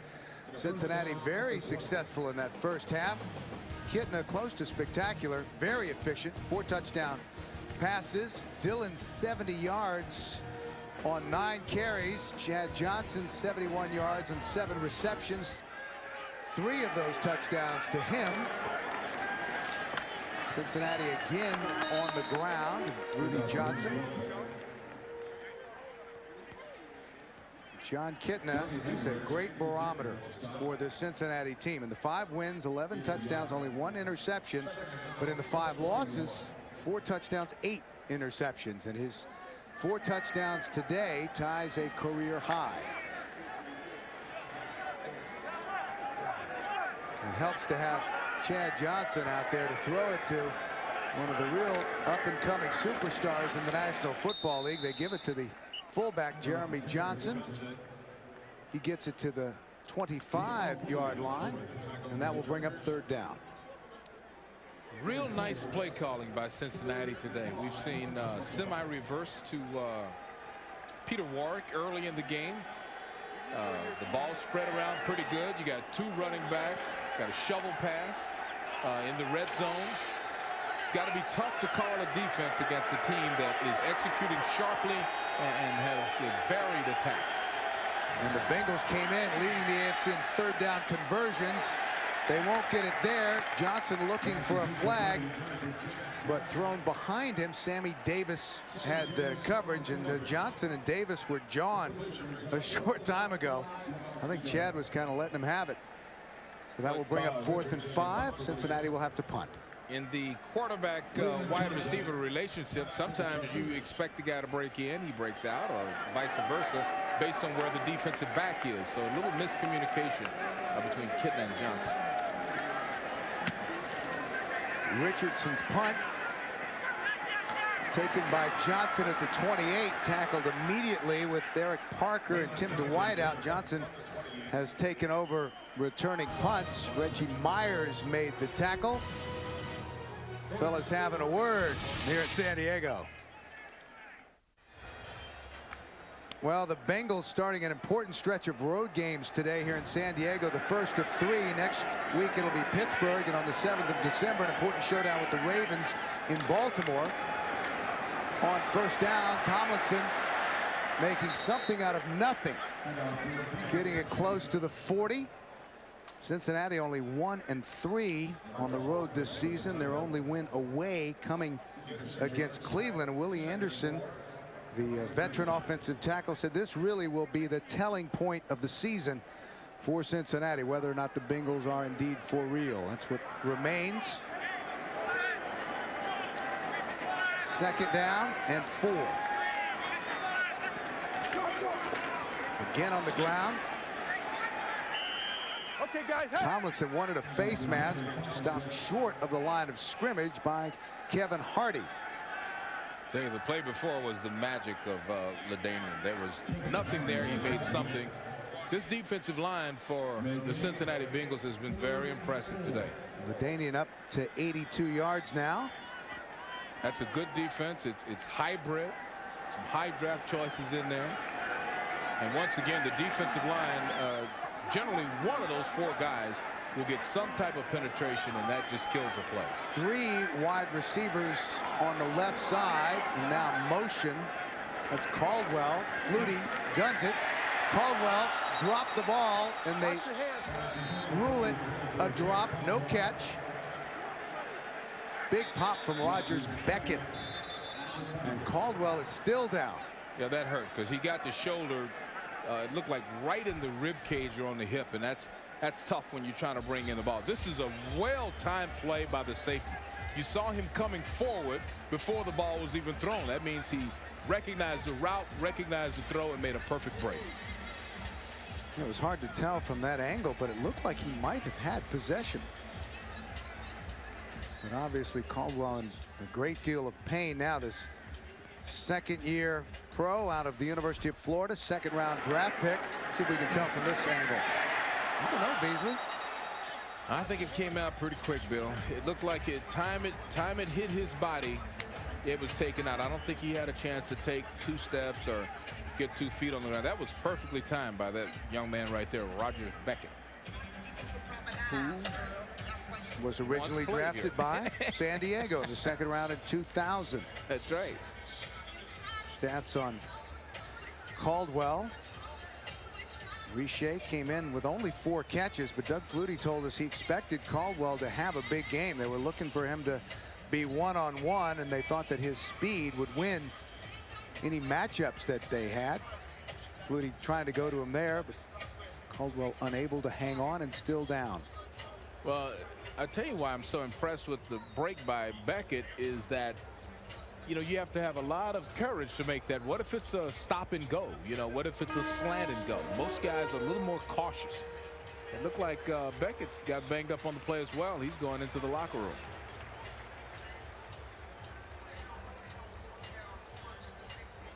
On the far side of the field, Rogers Beckett making his way to the tunnel. Bennett on to punt for San Diego. Another high punt. And there's some contact. Let's see how they rule this, whether or not it was touched by a Cincinnati player. San Diego's pointing that they have it, but one of the officials just pointed that Cincinnati had possession. Drayton Florence, a backup cornerback, the nickelback, came up with it. Never been touched by the receiving team. Once it was touched, that becomes a touch spot in which the ball will be placed. It was recovered by the kicking team. The ball becomes dead at that point. Cincinnati's ball, first down. Looked like Warwick was able to spin away from it. It didn't touch him. A 43-yard punt, no return. 9:54 left in the third. 41-year-old Doug Flutie trying to fire up the San Diego offense as the Bengals go back to work from their own 18-yard line. Corey Dillon has returned to the game. Dillon gets it as they fake the end around. It's interesting how often, Beasley, they do that, faking it to Peter Warwick. Well, Marty Schottenheimer and Marvin Lewis are both from the same town. They grew up in this town of about 3,000 in western Pennsylvania. McDonald, in fact, they went to the same high school, Fort Cherry High School in McDonald. There's Martin Schottenheimer and Marvin.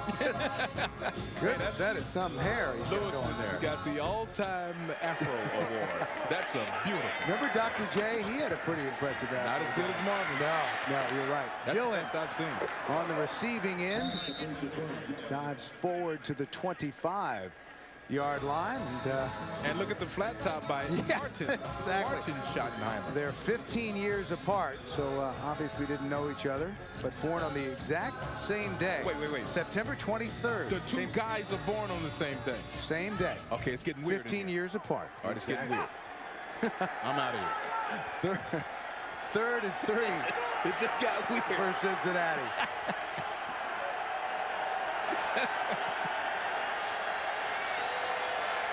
San Diego needs a stop, even though it's just early in the second half. And they won't get it. Johnson with the catch. And he gets it forward to the 36. Sammy Davis made the stop. So another reception by Chad Johnson, who already has 3 touchdown catches today. Rogers Beckett, we get word that he's gone to the locker room for an IV, and they expect him to return. Generally meaning cramping and dehydration. First down for Cincinnati. Spotted at the 35. Bengals keep it on the ground. Dillon churning his legs. And for a little more on our 2 head coaches, let's return to Scott. Well, Bill, you were talking about same birthday, same high school, same town, same high school football coach. These are the yearbooks, 1961 and 1976 for Martin Schottenheimer and also for Marvin Lewis. And you can find some interesting things in these books. Marty Schottenheimer was part of the National Honor Society, also a state champion basketball player, pep club, algebra club, and the Latin club. And Marvin Lewis, a member of the wrestling team, the science club, and part of the prom committee. Bill McAtee, I think you were part of the prom committee. They wouldn't let me be a part of that. I wanted to be part of the prom committee.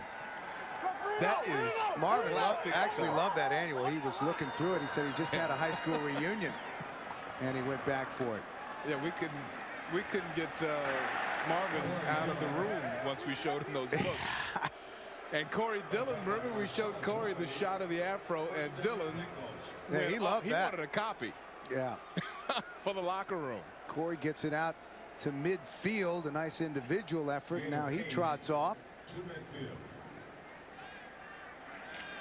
Dillon told us he felt 100% coming in. First time since the beginning of the season.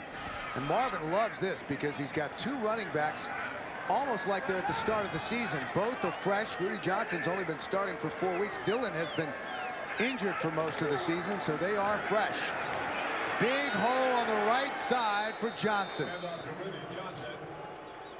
And Cincinnati now moving the ball easily against the San Diego defense. Well, the fans here are starting to boo because, you know, they can tell that Cincinnati has control right now. And this Cincinnati team is scary. I mean, they are getting better and better each week. They are growing in confidence, and that's what Marvin Lewis talked to us about. It was all psychology and how he had to change the mindset of a football team. Johnson remains in the game. Warwick on the end around, cuts it back inside to the 38 and dropped by Zeke Moreno, the 3rd-year middle linebacker out of USC. Joe Salaveo was also in on the tackle in his 5th year out of Arizona. We had a chance to talk to Ricky Hundley down on the field, the linebackers coach, the former great NFL linebacker, and he's one of those being interviewed for the head coaching job at his alma mater, the University of Arizona. That'd be tough with USC playing so well and Pete Carroll having the Trojans in contention for a national championship bid. Again, it's Chad Johnson, and what a comeback to catch the football. You know what was great about that catch? He saw a defender coming to knock him out. Had the athletic ability to catch the ball while sliding away from the defense. Take a look at this body control at the end of the play. He sees the linebacker coming, catches and falls away from the hit. That's exceptional body control, ladies and gentlemen. Now the Chargers just with no answer for Chad Johnson. Dillon is back in the game. They give it to Corey, bounces it outside, then cuts inside a block and down to the 23. Moreno again made the stop. Corey's got a lot of bounce in his legs, as you mentioned, Bill, because of the time off for other injuries. And man, when he hits a hole, he is a very big man. Dillon approaching 100 yards on the day with 92. This is a tandem. Rudy Johnson along with Corey Dillon. Big backs, and both of them good. Good offensive line. Good quarterback. Dillon remains in the game on 2nd and 5. Dillon, stutter step, hits the hole. He's going to be just short, about a yard shy of the first down. Zeke Moreno, the middle linebacker, again made the tackle. So 3rd and short for Cincinnati. I tell you what you're missing from San Diego. You're missing that Junior Seau type of guy who's screaming at everybody right now. They need to be grabbing at the football. They need to be trying to make something happen. You know, really pulling the arm of the running backs, flying around with passion. Another impressive drive from the Cincinnati offense. 10 plays, 61 yards, 3rd and 2. Jeremy Johnson, the fullback, close to the first down. San Diego players indicating he's short, and they'll measure. You know, I've never seen an official consider the thoughts of the defense when it comes to that. I don't know why these guys continue to try to influence them. And this is for, you know, like 75 years now. Just never seen it happen. Well, let's see.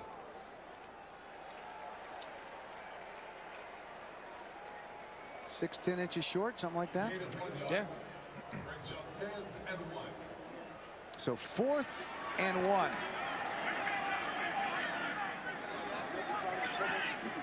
And we're going to see Shane Graham, and this will give them a little extra cushion. 31-13, an 18-point lead. Clock running. Just over 2.5 minutes remaining in the 3rd. This is a 37-yard field goal try from Graham, who was 14 of 16 coming in. Plenty of leg and good. So once again, points for the Bengals. 2:23 remaining in the 3rd, and it's 31-13. Back with more from San Diego after this.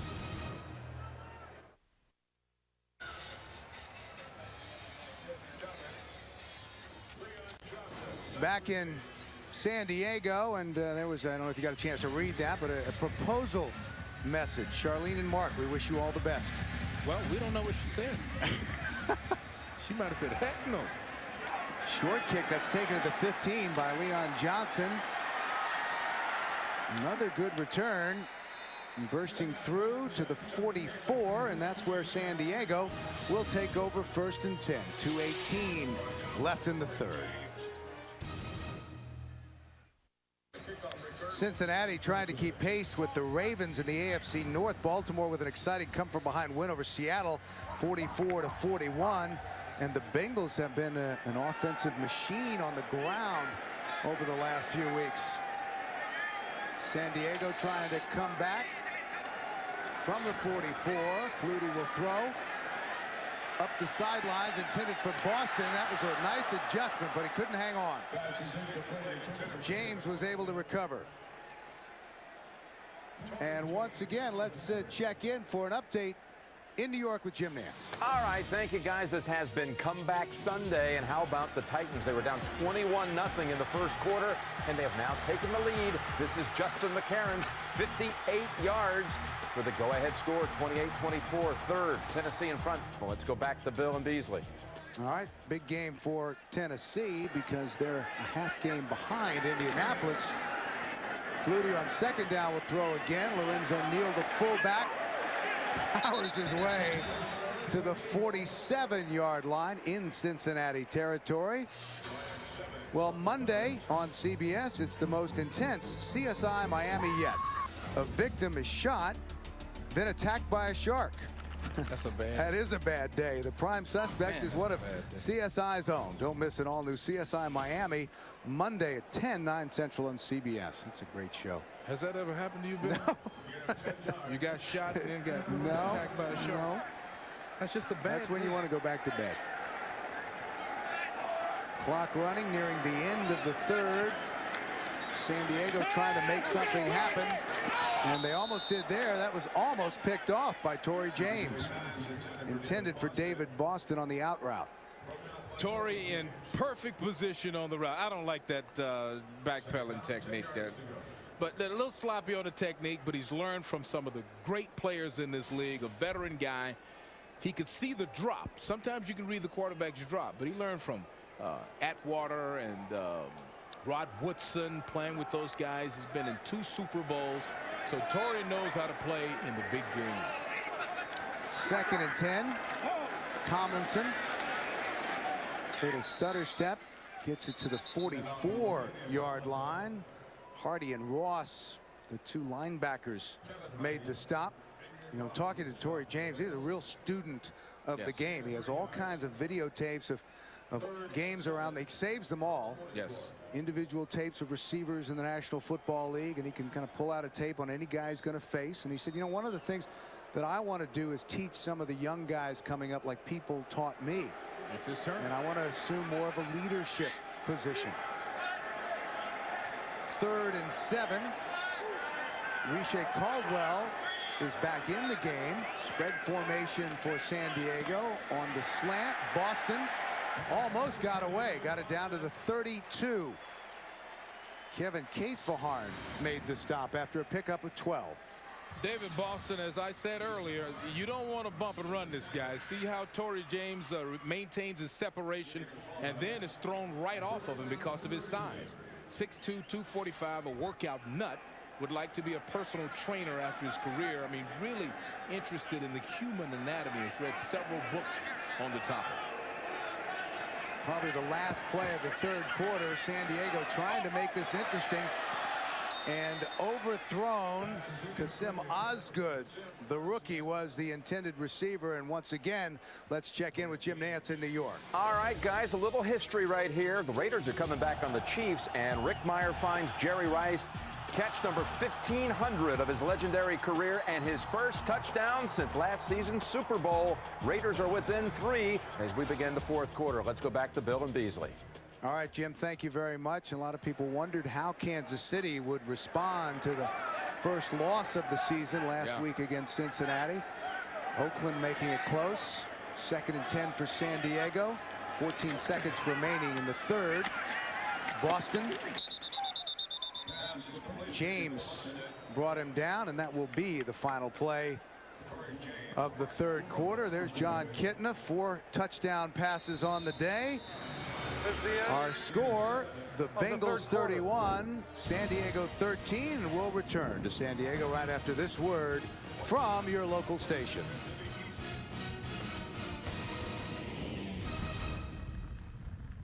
Seventh meeting between the Chargers and the Bengals. That's a rivalry that includes the Freezer Bowl. Remember that, Beasley? The AFC Championship game in '81, played in minus 59-degree wind chill. Got Cincinnati to the Super Bowl 27-7. 3rd down now for San Diego, and the Chargers need points, trailing 31-13. Flutie up the sideline. Was he in bounds? Boston. Yes, says the official. What a game by Boston. Torrey James with solid coverage, but a nice effort from David Boston. That's even pass interference, but Boston is so strong that he could throw his arm out of the way. Now, you might notice a little dirt come up on that white line in the end zone, but the ball breaks the plane right now. Oh, he kept that other foot in. That was a great call. Just a great call by the official. Super throw, super catch. 26 yards, 2nd touchdown reception for David Boston. The extra point is good, and San Diego not ready to go away. 31-20. Doug Flutie, 41, still trying to light the Chargers' fire. San Diego kicking off after scoring on the first play of the final quarter. Brandon Bennett knifing through to the 35-yard line.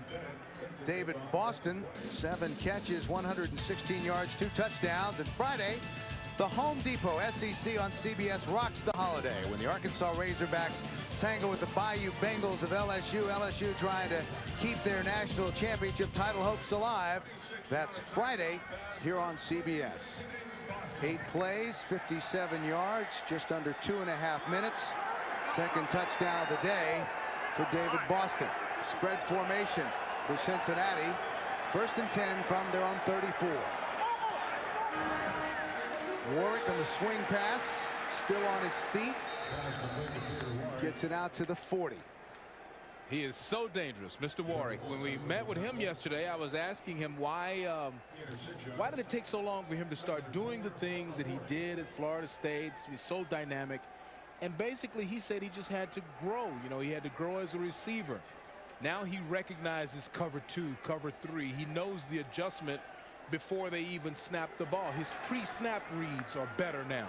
That will officially go down as a rush because he caught the ball behind Jon Kitna, and there's a balanced attack. That's balanced. 31 and 30. Rudy Johnson pushed back right at the 40. Jason Fisk, in his 9th year out of Stanford, led the charge. So suddenly the San Diego defense showing a little fire. 3rd and 4, and this is a big stop. This is absolutely huge. They'll put 4 down linemen down. Everybody try to cover a gap. Bump and run on the corners. 8 of 12 and 3rd down conversions for the Bengals. Kitna with the short drop. That's caught. It will be a 1st down. Brandon Bennett made the catch, and they'll move the chains. Vernon Fox, the backup safety, made the tackle after a pickup of 9. Yeah, this is a play that's designed to free a teammate. Is it a pick? Yeah, you know, very well conceived offensive play there. It is a pick, and that is illegal, but if you execute it properly, it's only a pick if it's caught. Rudy Johnson, the deep back. Warwick is the motion man. They give it to Johnson, tries to get it to the outside, but to San Diego swarms. No gain. Again, Donnie Edwards, who has been very active this year for the San Diego defense, made the stop. Donnie Edwards has always been a premier linebacker. At Kansas City, he was in the shadow of some great players. Here, he's come out and just in his 8th year put on a show this year. They would like for him to be more vocal. He really leads by example. He's got a big sack today, a bunch of tackles. He makes a lot of tackles every week. At 18, a career high last week in the loss to Denver. That's incomplete. 2 receivers in the area. It finally bounced off of Kelly Washington, but Peter Warwick was close by. The separation wasn't quite right there. You're right on the money. Those guys were about 10 yards apart. Now they're talking about it. You know, one was supposed to be a little shallower in his route, and the other maybe a little deeper in his route. And again, 3rd down as the Bengals near 400 total yards on the day. This is big for the San Diego defense. They are extolling the crowd to get into it and help them out. And the crowd is responding. You see Kitna giving instructions and having to scream to get the play out. Right at 0 on the play clock. Guns it in again, Chad Johnson. He has killed them today. And you know what, Bill?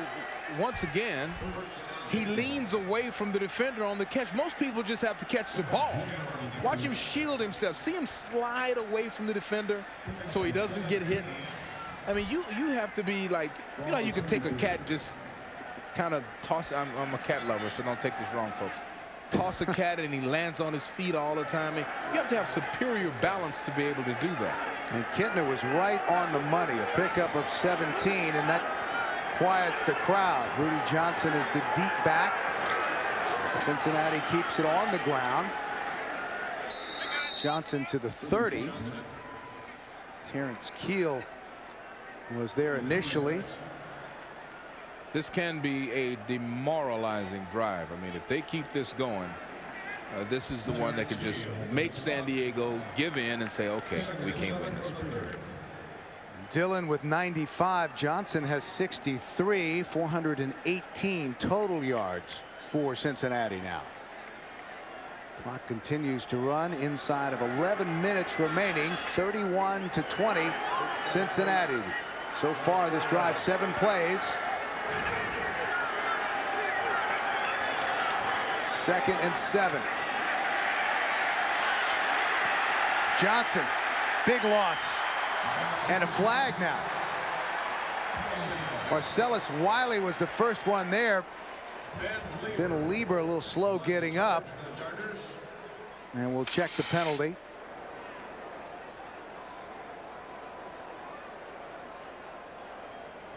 Chargers indicating it's against Cincinnati. There is no foul for grabbing the face mask. The defender's hand slipped across the mask, never did grab.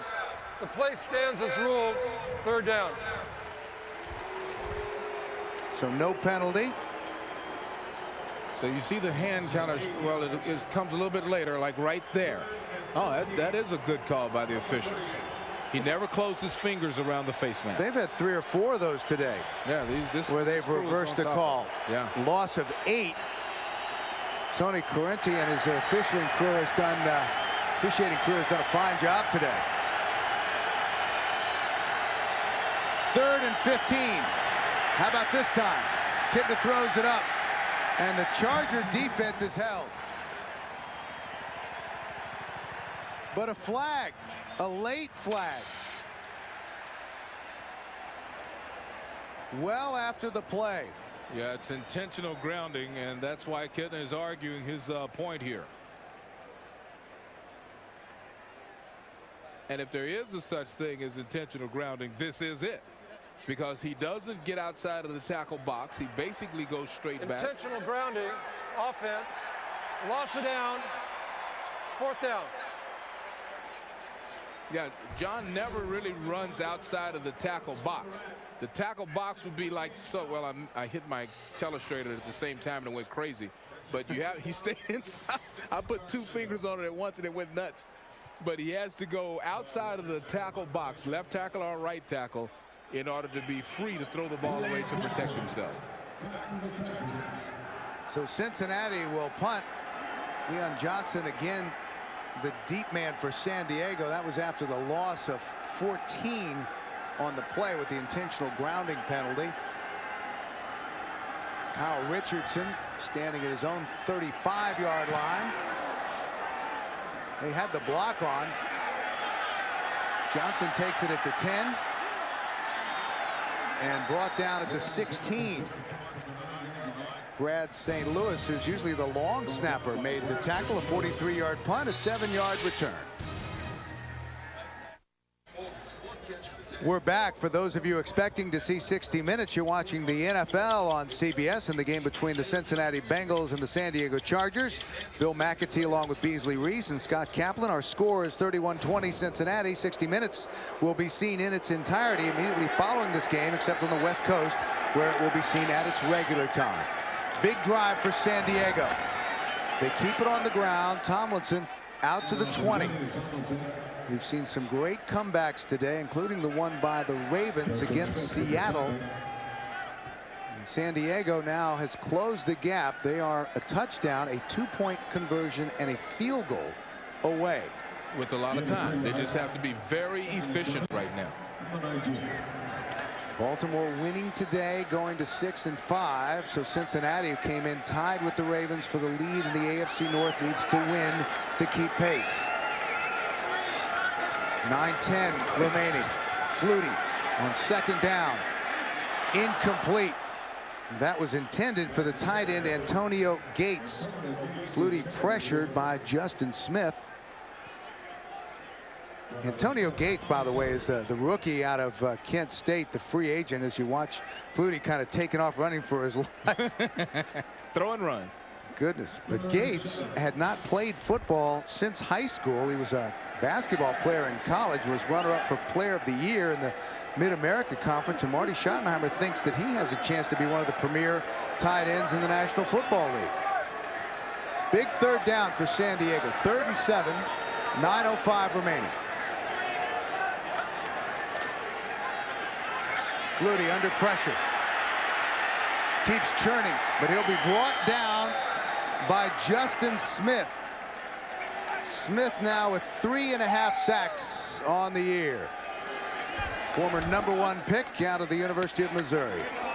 This is a real good effort by that young man. And Doug is like a horse tied down to a post, dug deep in the ground. He just doesn't have the weight to run out of there.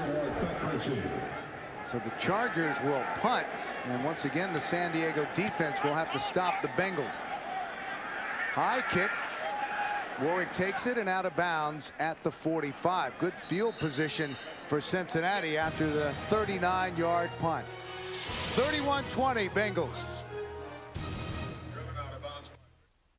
Marvin Lewis, who said the win last week over Kansas City gave us legitimacy for everything we've done. The hard work by everyone. Cincinnati 5-2 after the 0-3 start, trying to put away the Chargers here. That's up in the air, and a dangerous pass. San Diego unable to take advantage of it, but a nice hit by Sammy Davis on Chad Johnson. Well, you want to know where your favorite players rank in the league? Check out our exclusive player rankings, where each NFL player is ranked by position every week. Just click on NFL at CBSSportsline.com.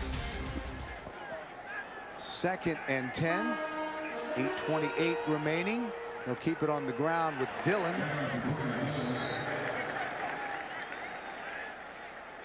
Let me tell you something about balance. When you look at the Cincinnati team, they have 206 yards rushing, 204 passing. That is literally a dream for any head coach. What a perfect approach. So 410 yards. Corey Dillon with almost 100 yards on 14 carries. He hasn't done it at all this season, so it'd be great for him after the injuries and the time missed. Hope he gets it. 3rd down. They keep it on the ground. Brandon Bennett, and he escapes for a Cincinnati 1st down. Vernon Fox made the tackle. A pickup of 11 on the play, and they'll move the chains. That was a nice little bounce out, kind of a limp leg, you know, step inside and bounce right back out. What a nice job done by the offensive coordinator there. Bob Bratkowski. That's the 30th 1st down for this offense. That's amazing. 30 first downs. 30. 220 yards passing, 207 rushing. From the 43, 1st and 10. Dillon to the outside, trying to get the corner. Just bulls his way inside the 40. Well, a flag is down. Sammy Davis, the rookie, tangled with Dillon. Oh, Bill, there was some foul language involved at the end of that play. There were some people cursing. They are accusing Dillon of the hand to the face. And Dillon sort of indicating, well, this is what he did to me. Officials will huddle. Tony Correnti's crew, and let's see if we can pick it up. Okay, there's a hand to the face. Yeah, I think that would qualify. Yeah, that's a hand to the face. Goodness.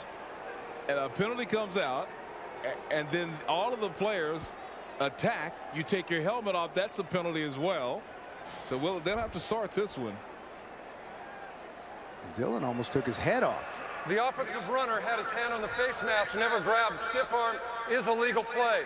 However, at the conclusion of the play, San Diego, number 22, took his helmet off. Unsportsmanlike conduct. Defense, 15-yard penalty. Oh, automatic first down. That does. You know, I would question what is a stiff arm. A stiff arm is a straight arm. This one's going up and pushing up on a guy's face mask, and then with a little exclamation at the end of it. But I guess as long as he doesn't close his fingers, it's legal. Now, we know you can't take your helmet off. That issue has been covered. Marty getting an explanation, and so is Davis. Davis still contends that there was some grab. along with that stiff arm. Well, it's a dangerous play. That's why it's illegal for a lineman to do it. Yeah, you can hurt a guy jacking him up. The clock is running. Dillon stays in the game. 7 minutes left. 31-20. Cincinnati again on the move, and Dillon right at 100 yards.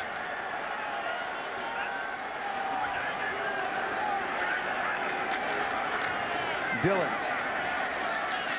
Flag is down, and a loss of 1 on the play. Moreno and Lieber combined to make the stop. It'll be against Cincinnati. Well, that could move Corey Dillon to 99. Holding, offense, number 74. 10-yard penalty. Repeat, first down. They'll take the penalty, so Dillon will stay at 100 yards. He trots off. Rudy Johnson is in. We had a lot of flags early in the game, and now a flurry here late.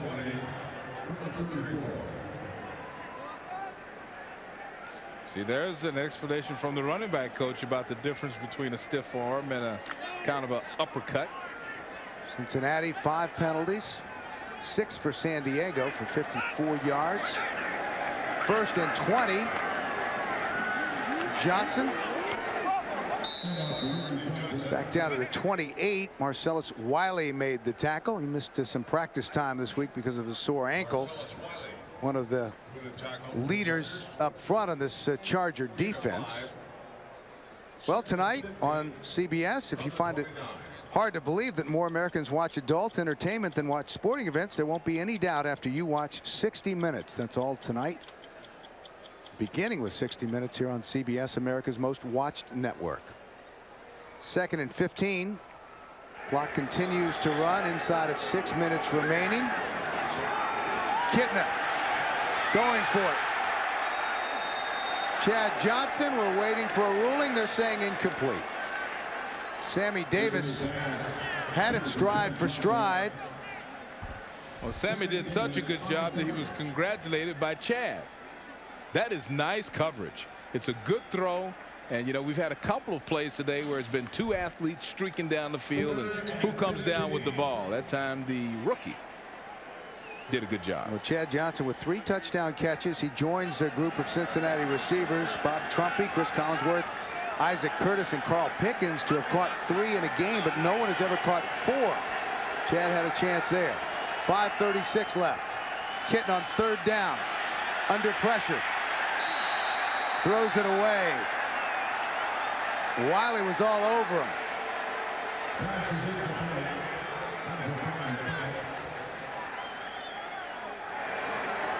Now, John thinks he was hit in the helmet.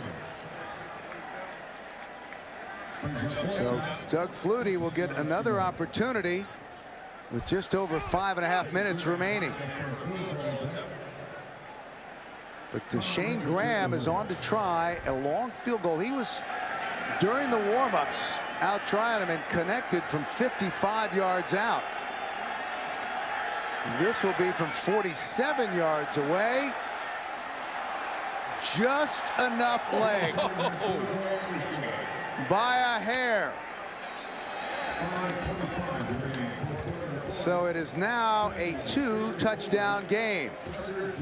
5:25 remaining. 34-20 Cincinnati. Of all the innovations of the past 100 years, arguably the greatest are the forward pass and the ability to catch the forward pass. Introducing the Canon Digital Rebel, a 6.3 megapixel SLR with the revolutionary Digic chip and CMOS technology. The game has changed. The Digital Rebel, the culmination of 68 years of Canon know-how. The new Braun Free Glider automatically dispenses a protective shaving conditioner, reducing the risk of abrasion, giving a clean, close shave. Braun, designed to make a difference. Introducing the Wild Mountain Combos from Wendy's. A hot, smoky Southwestern pepper sauce, Colby Jack, and bacon on a juicy hamburger or on Wendy's spicy chicken filet. Now that's something to remember. Wendy's, it's better here.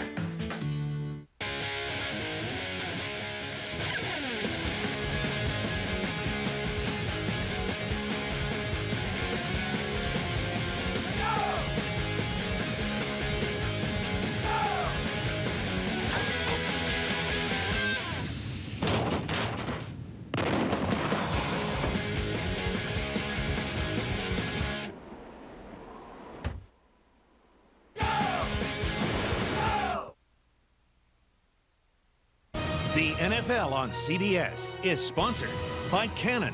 With thousands of products and one simple idea, giving people know-how, Canon know-how. And by the new Braun Free Glider. Braun, designed to make a difference.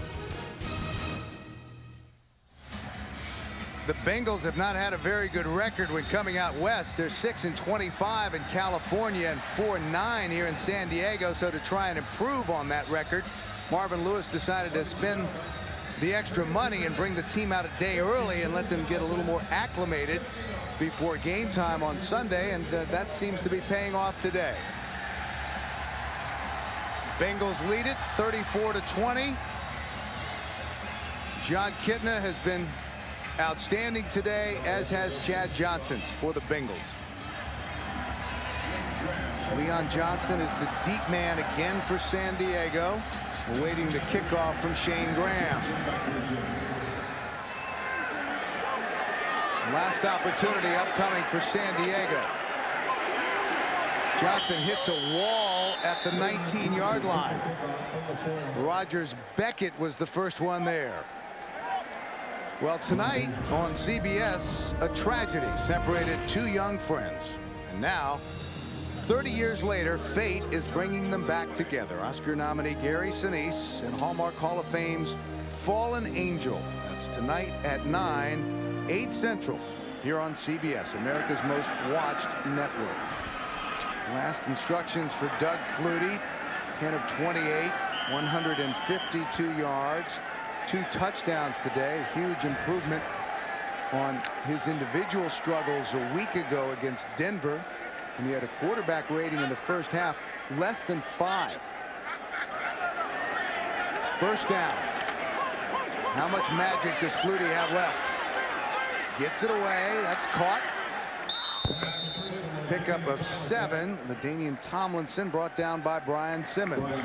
Well, he wanted a lot more. He had a couple of receivers streaking downfield, and that experience is what allows him to make that quick decision. He looked, waited as long as he could, and then dropped it off to LT to get whatever he could come up with. 2nd and 3 inside of 5 minutes left. Flutie fumbles the snap. There's a flag on the play, and Flutie falls forward to the 28.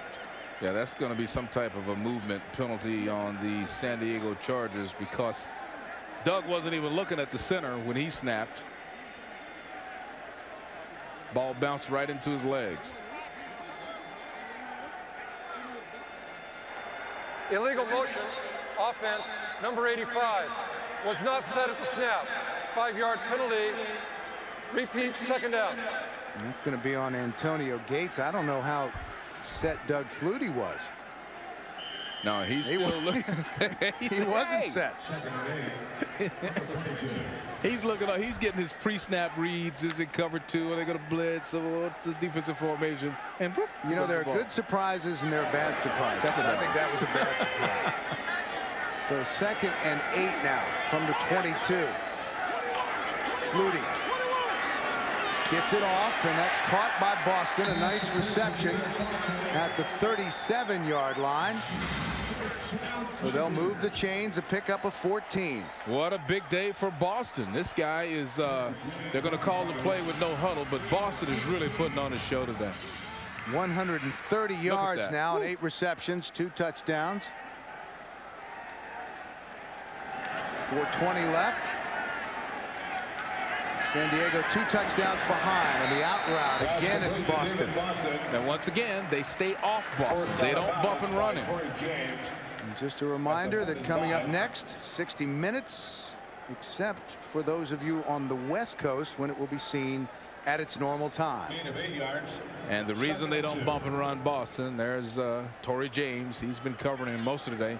Is he's so strong that he can throw you out of the way, yet he's still fast enough, you know, to run away from you. So you generally play him off. About 50, 55 pounds. Yeah. Torrey James does to Boston. 2nd and 2. Flutie, Tomlinson. Oh, brought down hard. A big hit at the 42, delivered by Rogers Beckett. I've studied the last 3 games, and Beckett has impressed me. That was a pickup of 14.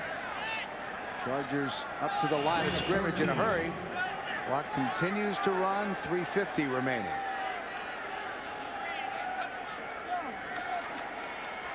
Flutie under pressure, but gets rid of it to Tomlinson. LaDanian staggers down to the 27-yard line. Beckett again on the stop, a pickup of 15. Well, you're up 14 with under 4 minutes left to play. Cincinnati's playing cover 2. They're playing a semi-prevent defense, so there's a little false excitement going on in the stadium here. You know, they got the feeling that the Chargers are just eating up clock, but I mean driving, but that's not what's happening. On first down, Flutie going for it all.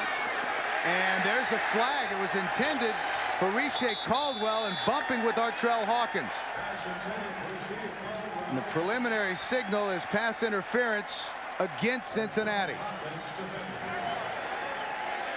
That's the one thing you couldn't have happen. I mean, yeah, the game is pretty much in hand. Pass interference, defense number 27.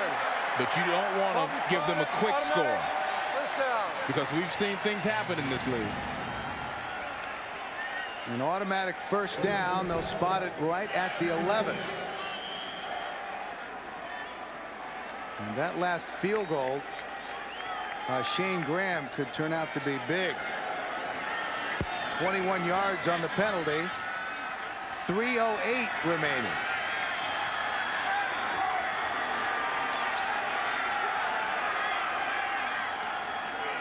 Tomlinson. Touchdown.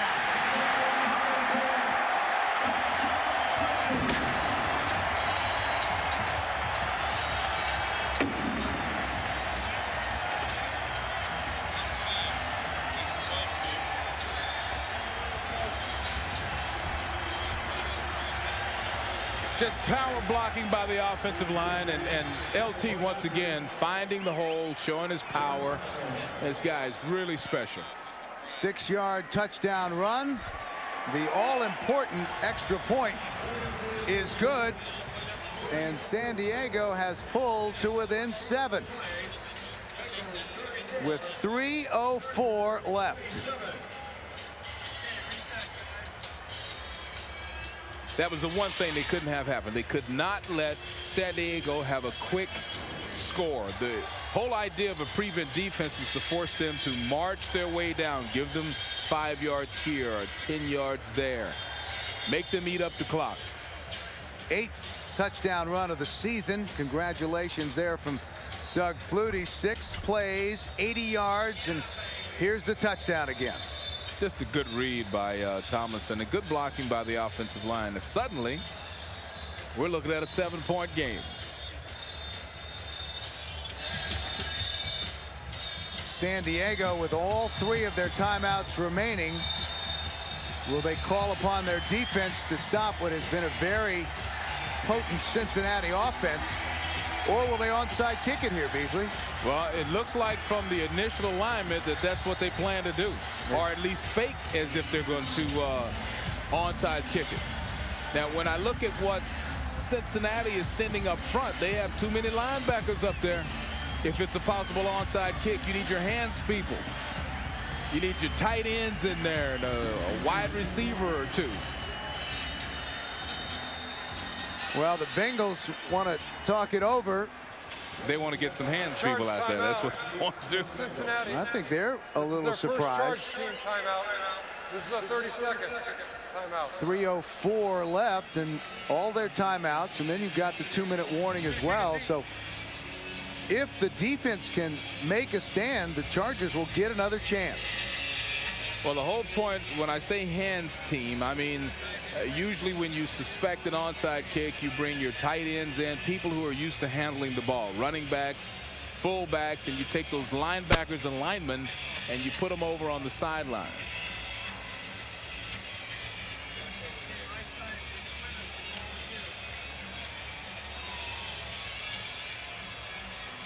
So now the question is which side, you know, how do they, does he kick it left? Does he pop kick it? Sometimes they kick it up high in the air and hope to get a bad bounce. Darren Simmons, the special teams coach, this is what these guys live for. They love this kind of stuff. Well, this is the stuff that puts them in the hospital with hypertension. A lot of those guys are pretty jacked up anyway. Now they're going to reverse side. They've gone over to the right side now. Oh, here they come to the other side. And after all of that, they're going to kick it deep, it looks like. Well, we never know. They might pop it up. Steve Christie drills it, taken at the 4-yard line. They're fired up here in San Diego. Jesse Chapman made the tackle. 2:59 left. On the Chargers, what's their scoring time? Chargers are still in it. 2 minutes and 21 seconds. Once again, 60 minutes is coming up next, except for those of you on the West Coast, where it will be seen at its regular time. Run defense, you've got to walk a guy into that box, create an 8-man box situation, stop the run. Dillon bulls his way to the 27. I don't know how he got out of that hole. Edwards and Keel Charge timeout. made the tackle. San Diego. This is their first charge team timeout. This is a 30-second timeout. 30-second timeout. The first taken by San Diego with 2:49 left to play. If you have 222 rushing yards in the game, you have to feel pretty good about your success when it comes to running. Now, Marvin Lewis told us that one of his priorities late in the game is to be able to what he called punch a hole in the defense. Just ball up your fist, run right at them, and that is the greatest luxury you can have as a coach. So 222 yards rushing, he's been able to do that today. And now with 2:49 left, it is most important. San Diego has been pretty good running the football as well, averaging better than Cincinnati. 5.9, 5.7 for the Bengals. Two superstars in his game in LaDanian and Corey, and then Rudy, a guy making us learn who he is because he's very good as well. 2nd and 4. Dillon again. Spins forward to the 29. Keel made the stop. Charge timeout. San Diego. Boy, this is the beauty of pro football. There are probably 2 or 3 instances. Timeouts called. 2 or 3 instances in this game where you would figure Cincinnati had everything in hand. But San Diego, I tell you what, they've been very resilient today. They did not give up. They never got to the point that Marvin Lewis talked about in our meeting yesterday, that point of putting doubt back in their heads, you know, making them think, oh no, here we go again, and making them realize that they can't win the game. They never got to that point. David Boston with a great day. LT with a great day. So 3rd and 2 for Kitna and company.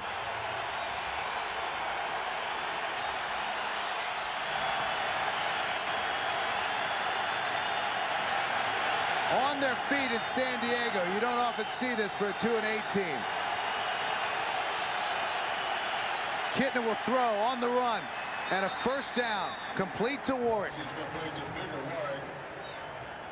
Well, Bob Brakowski, if I had a trophy, I'd walk over to his booth and hand it to him right now. What a play call in this situation. Everybody in the world thinking run. Warwick goes in motion, turns up, bounces out.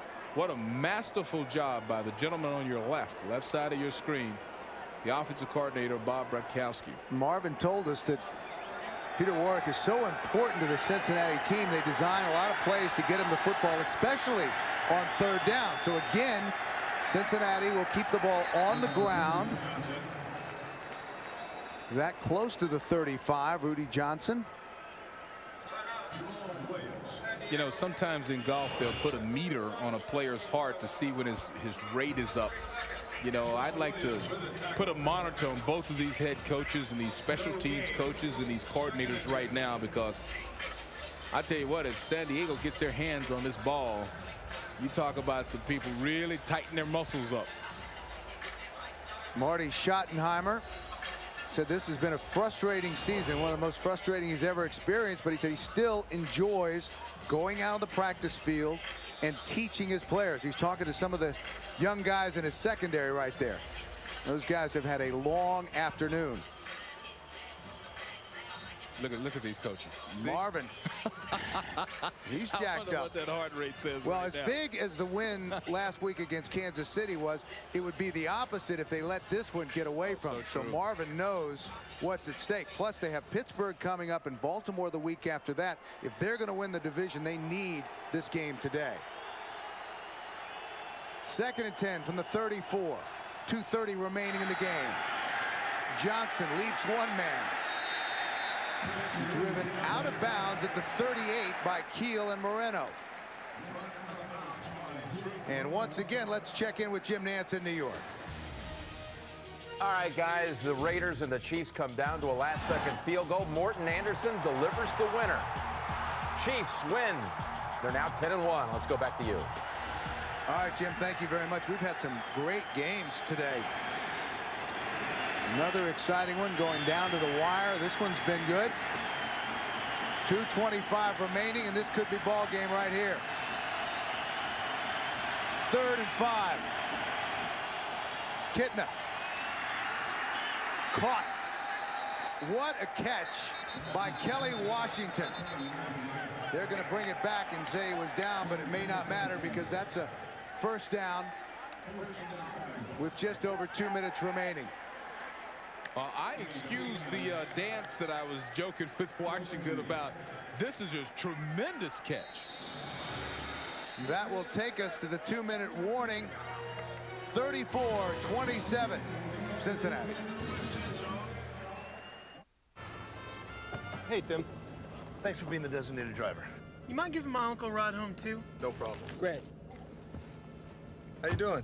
Why, thank you for asking. I'm doing fine. The people in that bar sure were friendly. And boy, that popcorn was good, too. Not a single kernel went unpopped. San Diego with no timeouts remaining, trailing by 7, and this was a great individual effort. Beasley from Kelly Washington. He's covered. He's pass interfered.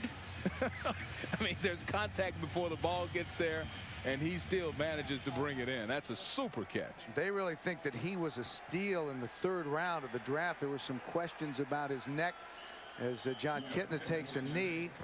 San Diego powerless to stop the clock at this point. There were some questions about him physically, but Kelly Washington, people really loved his speed and thought he had a pretty good opportunity to be an impact player in the National Football League. What I like about this team, you see it in the video.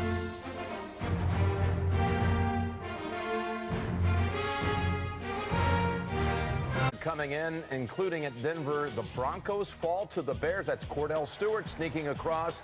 And Chicago's 12-game road losing streak is over. Stunning win for Chicago. Let's go back to you. How about that? The Broncos, which were so dominant a week ago against San Diego, falling to Chicago. Thank you, Jim. 45 seconds left. Some celebrating on the sidelines for the Bengals, who last won 3 in a row back in 1999. It has been since 1990 that the Bengals have made the playoffs, and that will be the final play of the game. Cincinnati able to keep pace with the Ravens. They move to 6-5 in the AFC North. Jon Kitna, 4 touchdown passes on the day. Congratulations, these two guys who grew up in the same town, Western Pennsylvania. Marvin Lewis, and the magic continues for the Cincinnati Bengals. 34-27 over San Diego. The Chargers will drop to 2-9. So there's our final score. 34-27 for Scott Kaplan and Beasley Reese. This is Bill McAtee saying so long from San Diego. Most of you will see 60 Minutes in the Hallmark Hall of Fame presentation, Fallen Angel. For all of us here in San Diego, thanks for being with us. Good night, everyone.